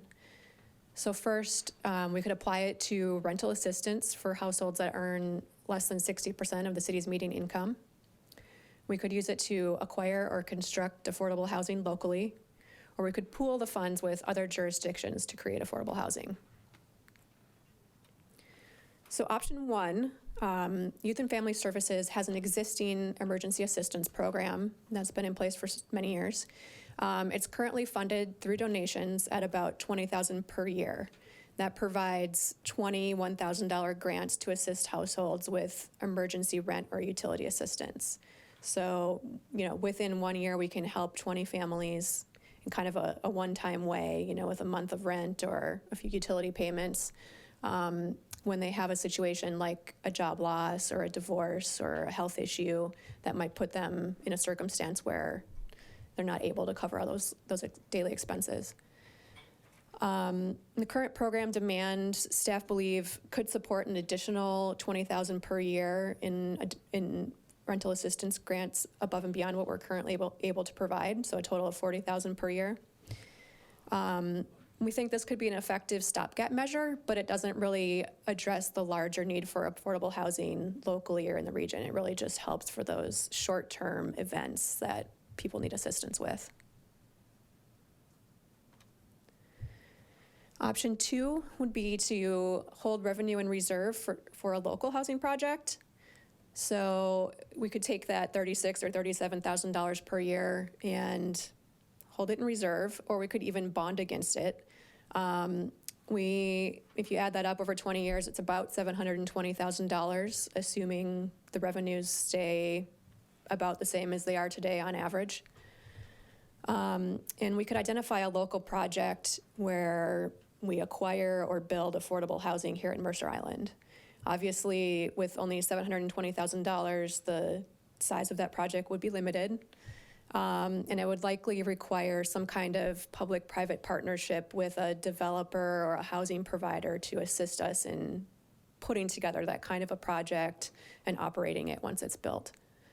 So my analysis on this is that there's a lot of complex logistics involved in doing this, and that matched with the fairly modest amount of revenue make it kind of a challenging option to implement, but it's not impossible. And, it could be an interesting and creative approach if the right project fell into our lap. Option 3 would be to contribute to the Arch Housing Trust Fund. So this is an existing entity that we've been a member of since the mid-90s. There's 16 other East King County cities that participate in Arch and contribute to the Housing Trust Fund. It's built thousands of housing units over the last couple of decades. And really the great thing about this approach is that it leverages our contribution with the contributions of other cities and other public and private funding sources. So every dollar's multiplied. It also has sort of an economy of scale, right? Arch has staff capacity and expertise and a lot of experience in doing this kind of work and supporting high quality projects. So this approach really has the benefit of leveraging and pooling all those funds, and it can have the biggest impact in terms of helping people in need with the long-term affordable housing. I guess I'll stop there if anyone has any clarifying questions about these options, and then we'll move on to the next section about Arch. Allison, can you just clarify, again, for the 2020 budget, we have $50,000 budgeted for the Housing Trust Fund. That's correct. And that number is not a legal obligation, that number? Correct. That's not required as a part of our agreement with the other Arch member cities. That's something that we commit to individually through our budget on the biennial basis. It's not part of any interlocal agreement like the administrative budget? Correct. Okay.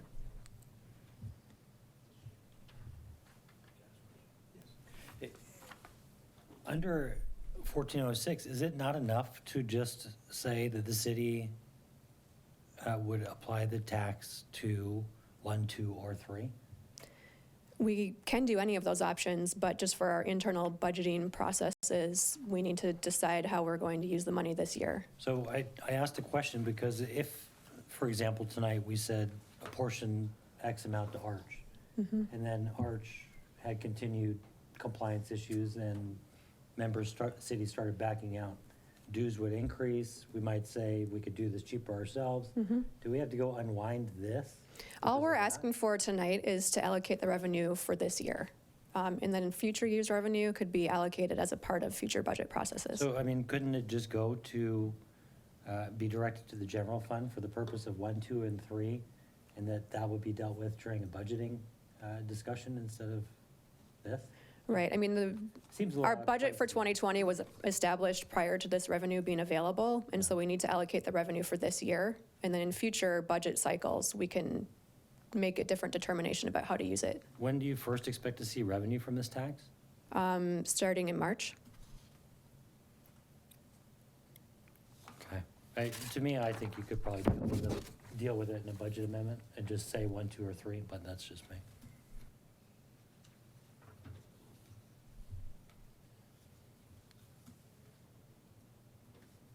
Okay. I guess I'll move ahead. Yeah, yeah, go ahead. Go ahead. Nobody We'll have has. more time to discuss at the end. Okay. So the second piece of this is the Arch administrative budget. And the budget that was approved for 2020 for Arch is about $1.1 million. As we discussed last fall, that's a substantial increase over 2019 and prior years' budgets. They made the decision to add 2 permanent staff positions, and that's the reason for the increase. This will help them to better administer the homeownership program and monitor compliance with rental housing covenants. Mercial Island's contribution will then increase from the budgeted amount of $33,990 to $50,222, which requires an additional appropriation of $16,232 for this year. So again, we have a few options for where that revenue could come from. If the council does choose to use some of the 1406 revenue for the Housing Trust Fund, some of the general fund savings from the 50,000 that was budgeted for the trust fund could then be applied to the administrative budget. Otherwise, options B and C are looking for a general fund source. And so that could be the surplus from 2018 or another general fund source.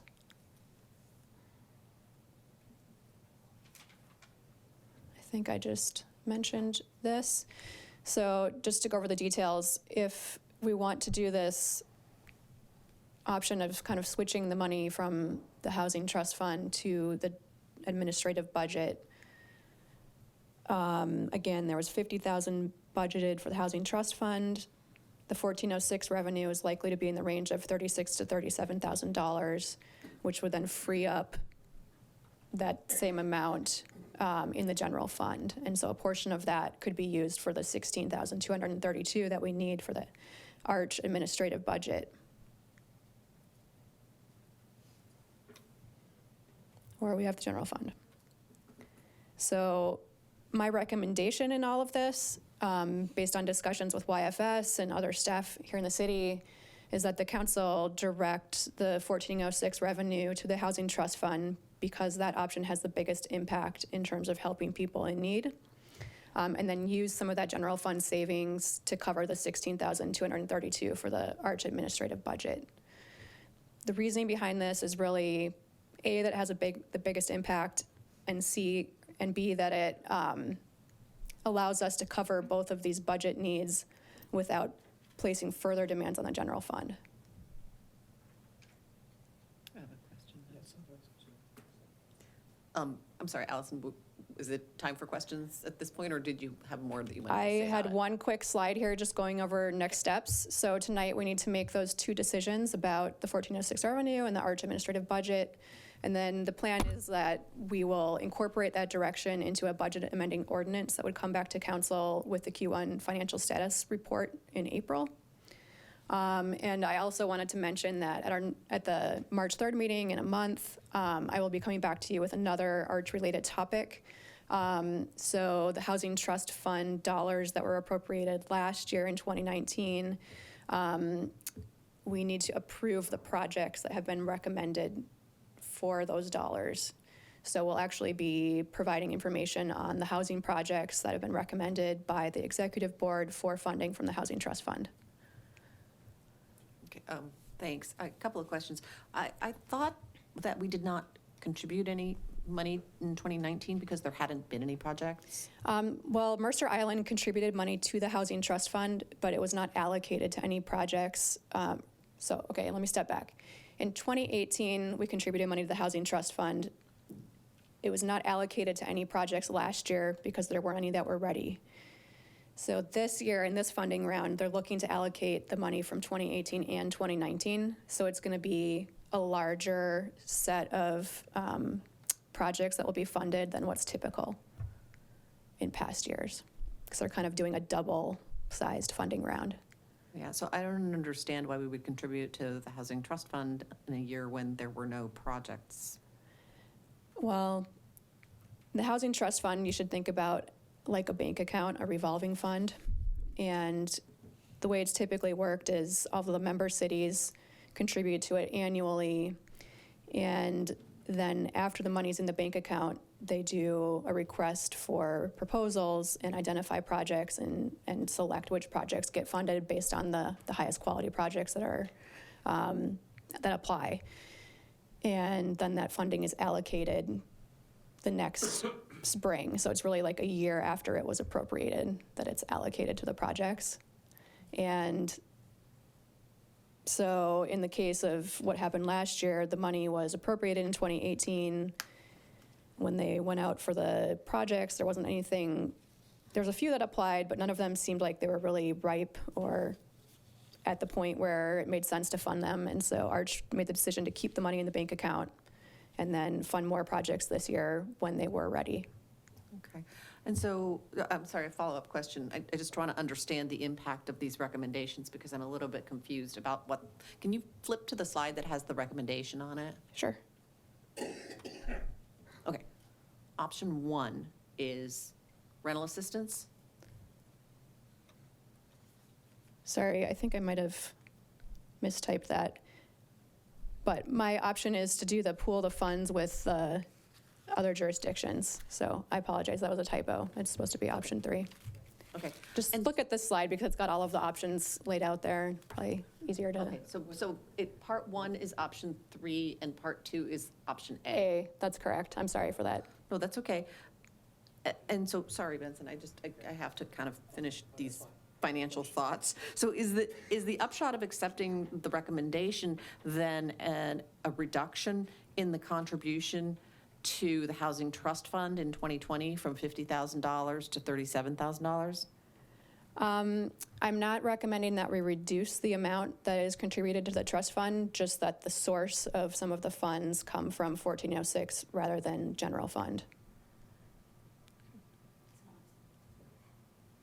Oh, Jake's got something too. I think I understand this, but I'm going to ask some questions to make sure.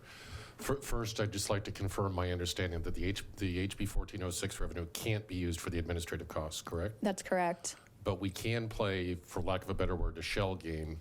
Yes. By taking our general fund contribution that goes to the HTF, move 16,000 of that to fund our additional requirements for the administrative cost, and then take 16 of that 37,000 that we're getting extra and move that to the HTF if we chose to.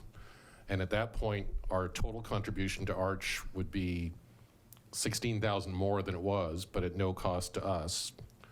And we would still have 21,000 left over that we could either devote to excess HTF contributions, which I think is what you're suggesting, or we could take the other 21,000 and allocate it to the YFS short-term rental assistance plan. Yes, you're correct. Which, if I'm understanding that all correctly, that's the approach that I would prefer.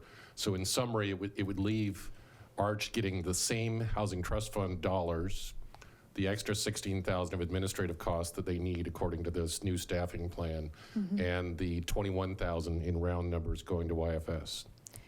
Yes, that's possible, and it's kind of a coincidence of the math that there is likely going to be enough funding to do both the needs for the Arch administrative budget and around ballpark 20,000 for YFS. Which is what they said they thought they could deploy effectively, was Correct. around 20,000, correct? So if they wanted to give everybody $1,050 instead of 1,000, they could effectively Yeah, and do I it. mean, we kind of need to wait and see exactly how much Right. comes in from the sales tax credit.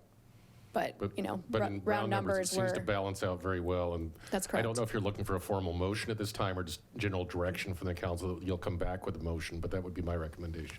okay. Jake?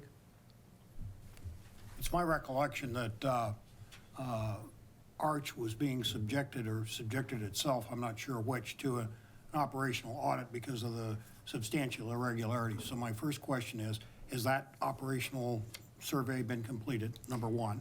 Number two is, what were the results of it? Number three, what has Arch done to put its house in order? Yeah, so we talked about this last fall with the council.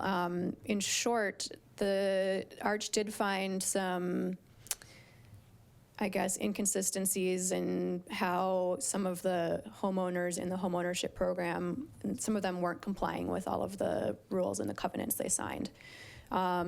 And so Arch did a full audit of that program last year. The report came out in June of 2019. It highlighted a whole bunch of recommended best practices that Arch can adopt in the coming years. Near term, they've done a few things. The top one being that they've expanded their staff by 2 FTEs so that they can have more eyes on this program as well as the rental assistance program to ensure compliance with the covenants that are signed as a part of those projects. And that's why we're seeing this increase in the operating budget for Arch. There's a lot of other recommendations that were in that consultant report that came out in June. I think their approach is to work through those over the course of the next year or two, and the Arch Executive Board is overseeing that process. Evan Maxim currently sits on the board and is assisting Arch to implement all of those recommendations. Jake, there was a study session, and the executive director for Arch came and talked about the audit or what they were doing. So there is a report, there is some information that you can gather. I'd be happy to provide you with a copy of the report after this. I'd appreciate that. Yeah. I have one sort of Sure, go follow-up ahead. thing, and I appreciate, Craig, your clarifying where the money, which shells the money was under.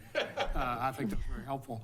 I am all for funding our YFS to the maximum extent feasible, practicable, because that's something that is immediate, and those people, if they're not helped, have few alternatives. And they're Mercer Island residents, and, you know, charity begins at home. So that's my guiding principle, which is not in contravention to what you suggested, but I feel very strongly about that. And so that's my Yeah. 2 bits worth on that. Thank you. I mean, I'll say high level, we can't go wrong. We get this money from the state that can help people no matter how we spend it. So that's a great place to be in. And it's just a matter of looking at where we feel the most impact is. Dave? Allison, I'm assuming there's no way that we can kind of get credit in the out years if we were to overextend our current housing trust fund contribution?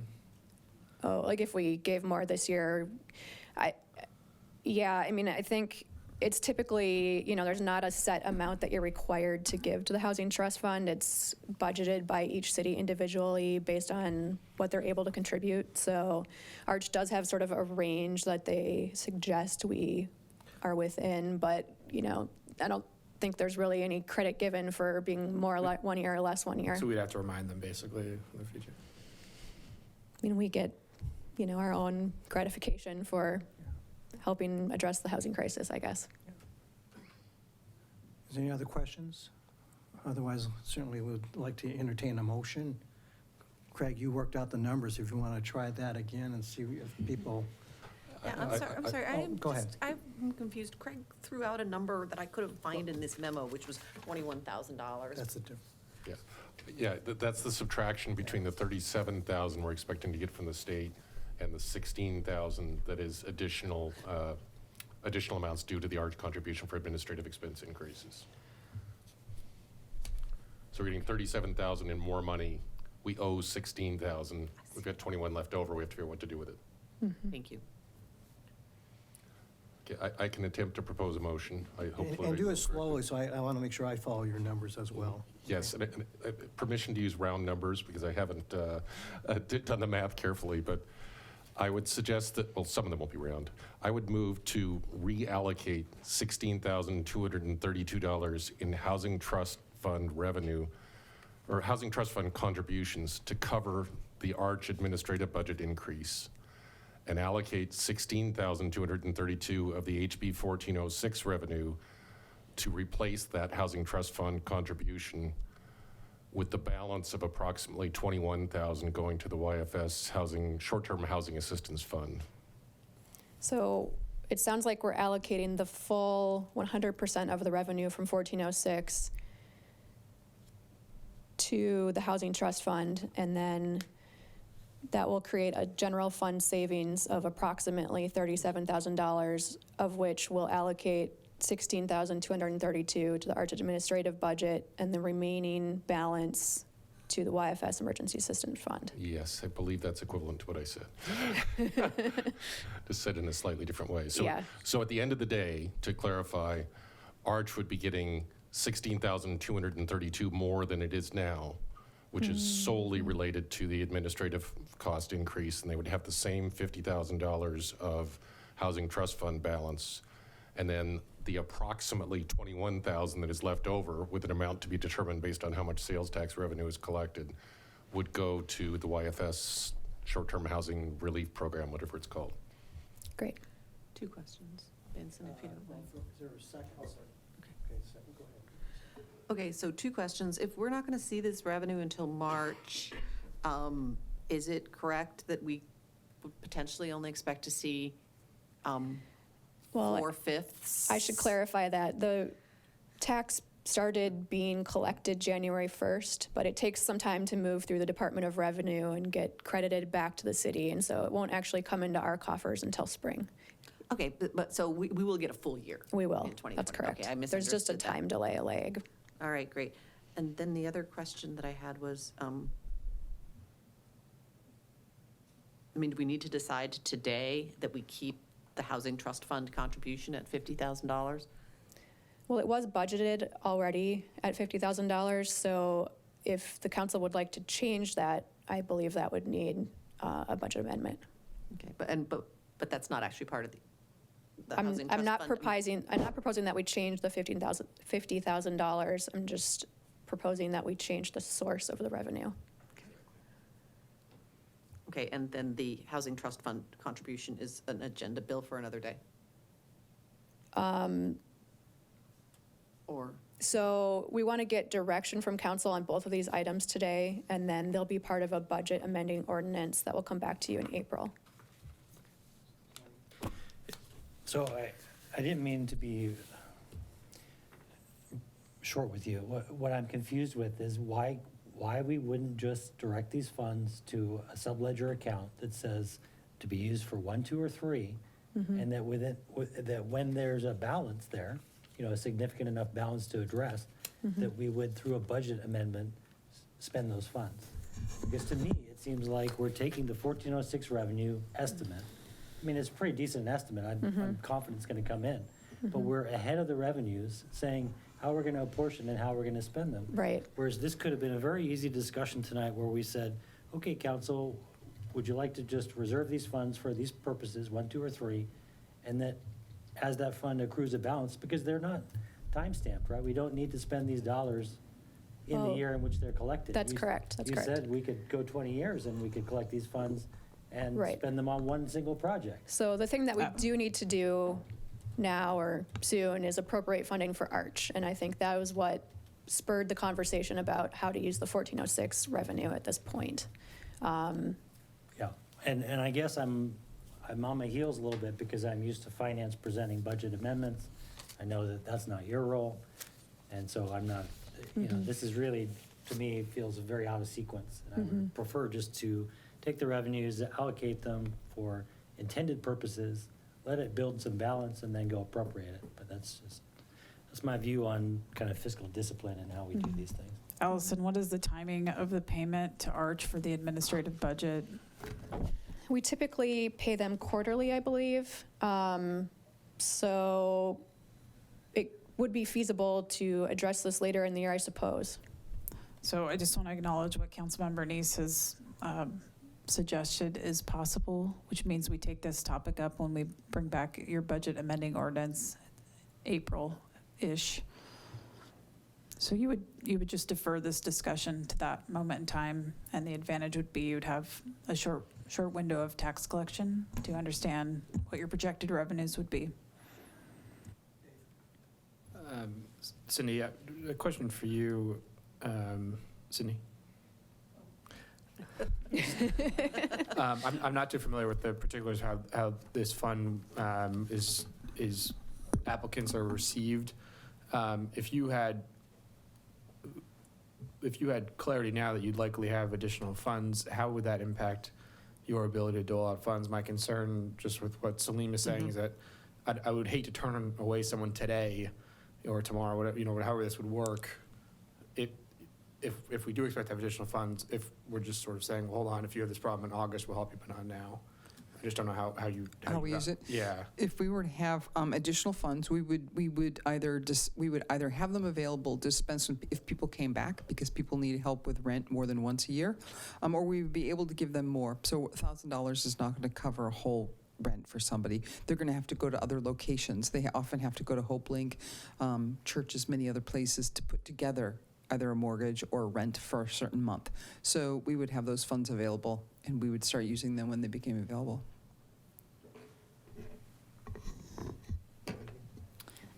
So I think since we've had a pretty robust policy discussion, I'd like to have it noted somewhere that we'd prefer for the money to stay here and we're surrounded with YFS. So whether that's a budget amendment we talk about later or Cindy's direction, what's the best way to capture this discussion so we know that's kind of the general will of the council as I'm sensing it?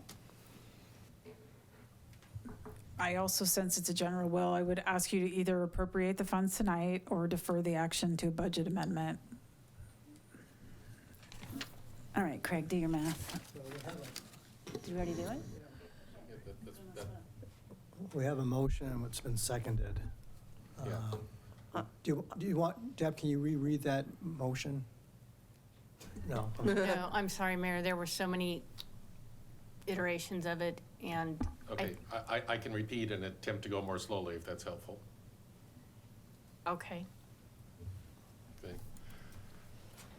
I would move to reallocate $16,232 in HTF contributions to cover the increase in the Arch administrative budget.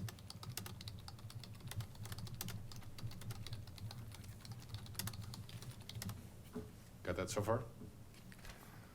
And replace that contribution with $16,232 of HB 1406 revenue. Okay. With the balance of the HB 1406 revenue allocated for the YFS Housing Assistance Fund. Is that the correct term, Cindy? Emergency Assistance Program. Emergency Assistance Program.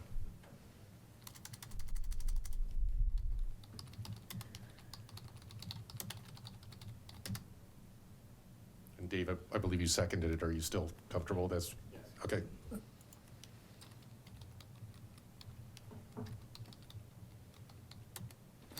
So why, I mean, sorry, so the Housing Trust Fund contribution remains at 50,000, of which 16,000, well, roughly 16,000 is from the 1406, okay, and the balance is from the general fund. Yes. Yes. Just as it is now. Just, okay. So at the end of the day, the total amount going to Arch is, to the HTF, is exactly the same as it is now. They will get 16,000 more and 16,000 and change more in administrative costs, which we're obligated to provide one way or another. And YFS would get another 21,000, round numbers. Yeah. Okay. Okay, Jake? My preference is to defer it along the lines that Salim did, because I'm somewhat conflicted on it. And, you know, if I would abstain from the motion because there are parts of it that I'm all for and there are parts of it that I would prefer to defer. And I say that with one qualifier, I guess, and that is that if that, for some reason, shortstops YFS's ability to respond to emergency needs, if we defer it, then I would change my mind on it. So how's that for, you know, running around the circle? But I agreed with what Wendy had said earlier about, you know, helping the people here when they need the help. And that's my first priority. Wendy, did you have a comment? I was just going to say that I know in the winter, bills get high, heating assistance is needed, rent, post-holiday stress and depression, all of that. This is a hard, tough time of year for a lot of people financially and emotionally, and whatever help we can provide, I'd like to do sooner rather than later. Any other questions or comments? Otherwise, go ahead, Evan. I'm sorry, Evan. Go ahead, Evan. Thank you, Mayor, City Council. I apologize for interjecting. I am, of course, Evan Maxim, your Community Planning and Development Director. I understand the desire to keep the HB 1406 funds on the island, and I think the motion largely does that. I'll remind the council that the Housing Trust Fund money, this is money that, of course, Arch has anticipated in their budgeting of their projects, which help us meet our GMA goals to address housing for all economic segments of our community. And so I would encourage the council to not change the policy direction around how you address that GMA goal kind of tonight. I think that's an appropriate discussion as part of your budgeting discussion for 2021 and moving forward, and perhaps we want to develop a new strategy there. But really this 50,000 and the additional admin cost would keep us in line with our policy decisions to date. And, you know, we should have a thoughtful conversation about how we want to move forward post-2020. Okay. Salim? And really, and I appreciate those comments, and I appreciate your comments too, Cindy. And this is really where I'm having the biggest heartburn is what I'm hearing from you is that additional funds, additional resources would go directly to islanders to help them stay in homes that they may have to leave. And that putting additional funds playing, so to speak, the shell game, to contribute to the Housing Trust Fund, which is a bank account, which then in a future date gets appropriations made out of it, is effectively helping nobody. I mean, it eventually helps somebody, but there's a long cycle and a tail to that. But we're talking about taking funds that we could receive now that were unexpected and immediately move it to boots on the ground. And that we have the systems in place, we have the need in place, that we don't have the resources to contribute as much as that we would. I would say, to me, this is a better use to keep on the island than it is to play the shell game. I'm not suggesting we change the Housing Trust Fund or the administrative allocation. Those can all be dealt with in a budget amendment. But to me, I would just direct it all to YFS for now.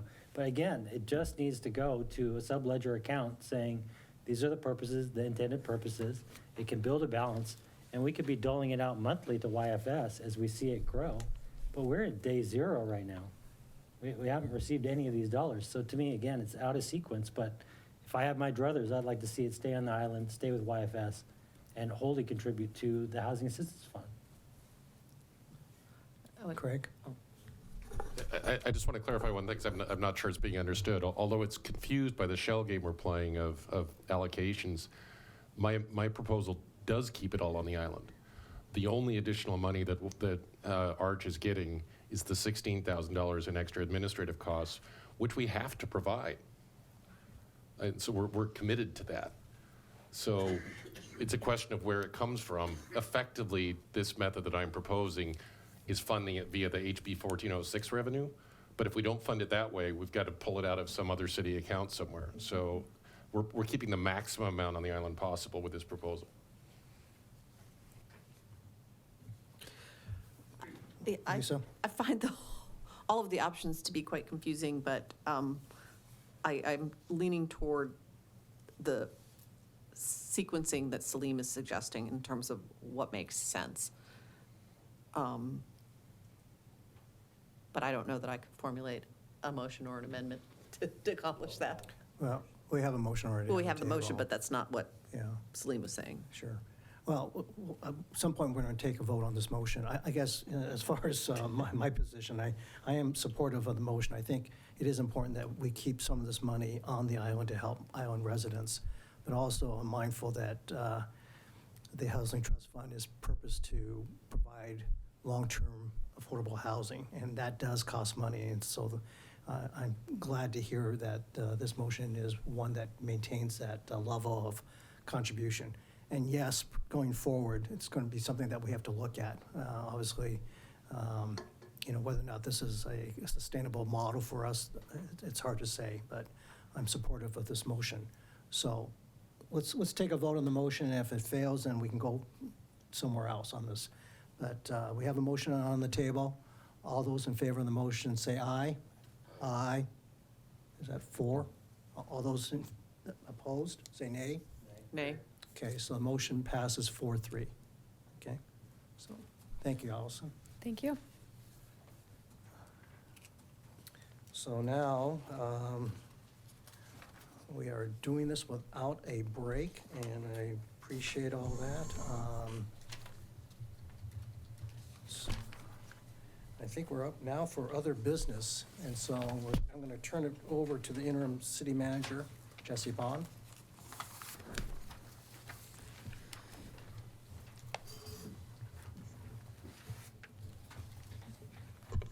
I believe we are at city council liaison appointments. And this is Mr. Okay. Yeah, go That's ahead. fine. The Deputy Mayor Weicker and I reviewed the 2020 City Council liaison assignments and made the following appointments. For Arts Council, Councilmember Salim Neese. Disability Board, Council members Jake Jacobson and Dave Rosenbaum. Open Space Conservancy Trust, Councilmember Lisa Anderall. Parks and Recreation Commission, Councilmember Jake Jacobson. Utility Board, Councilmember Lisa Anderall. As far as committees, the Sustainability Committee, Council members Salim Neese, Craig Reynolds, and myself. Local assignments, the Mercer Island School District Superintendent Advisory Council, Councilmember Dave Rosenbaum. The Mercer Island School District Superintendent Equity Advisory Council. It's myself, the Mercer Island PTA Advocacy Committee, Councilmember Dave Rosenbaum. Regional assignments, the East Side Transportation Partnership, Council members Jake Jacobson and Craig Reynolds. The King County Cities Climate Collaboration, K4C, Deputy Mayor Wendy Weicker. The Renton Airport Advisory Committee, Councilmember Salim Neese.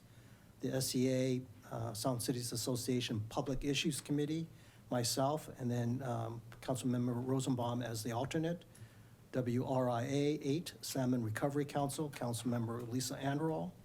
And the Safe Energy Leadership Alliance, Councilmember Craig Reynolds. Are there any other, well, the next item I have is any council member absences. Do we have any upcoming absences? Yes, I believe I reported March 3rd as an absence, now that we will have amended rules of procedure about being able to call in. I would need to evaluate that, but I think it'll be 4 in the morning where I am, so I'm unlikely, depending on what's on the agenda.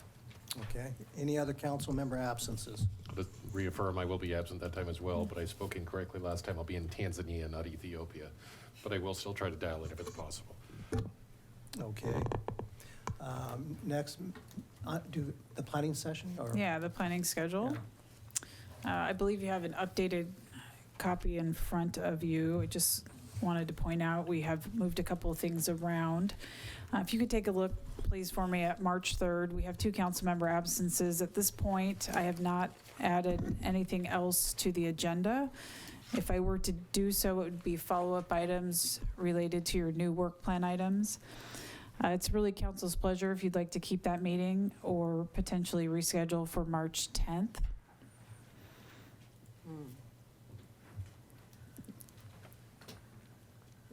Any preference? Since I'm one of the absent ones. I would love to reschedule because I know I am available on the 10th, and it would be much easier to participate.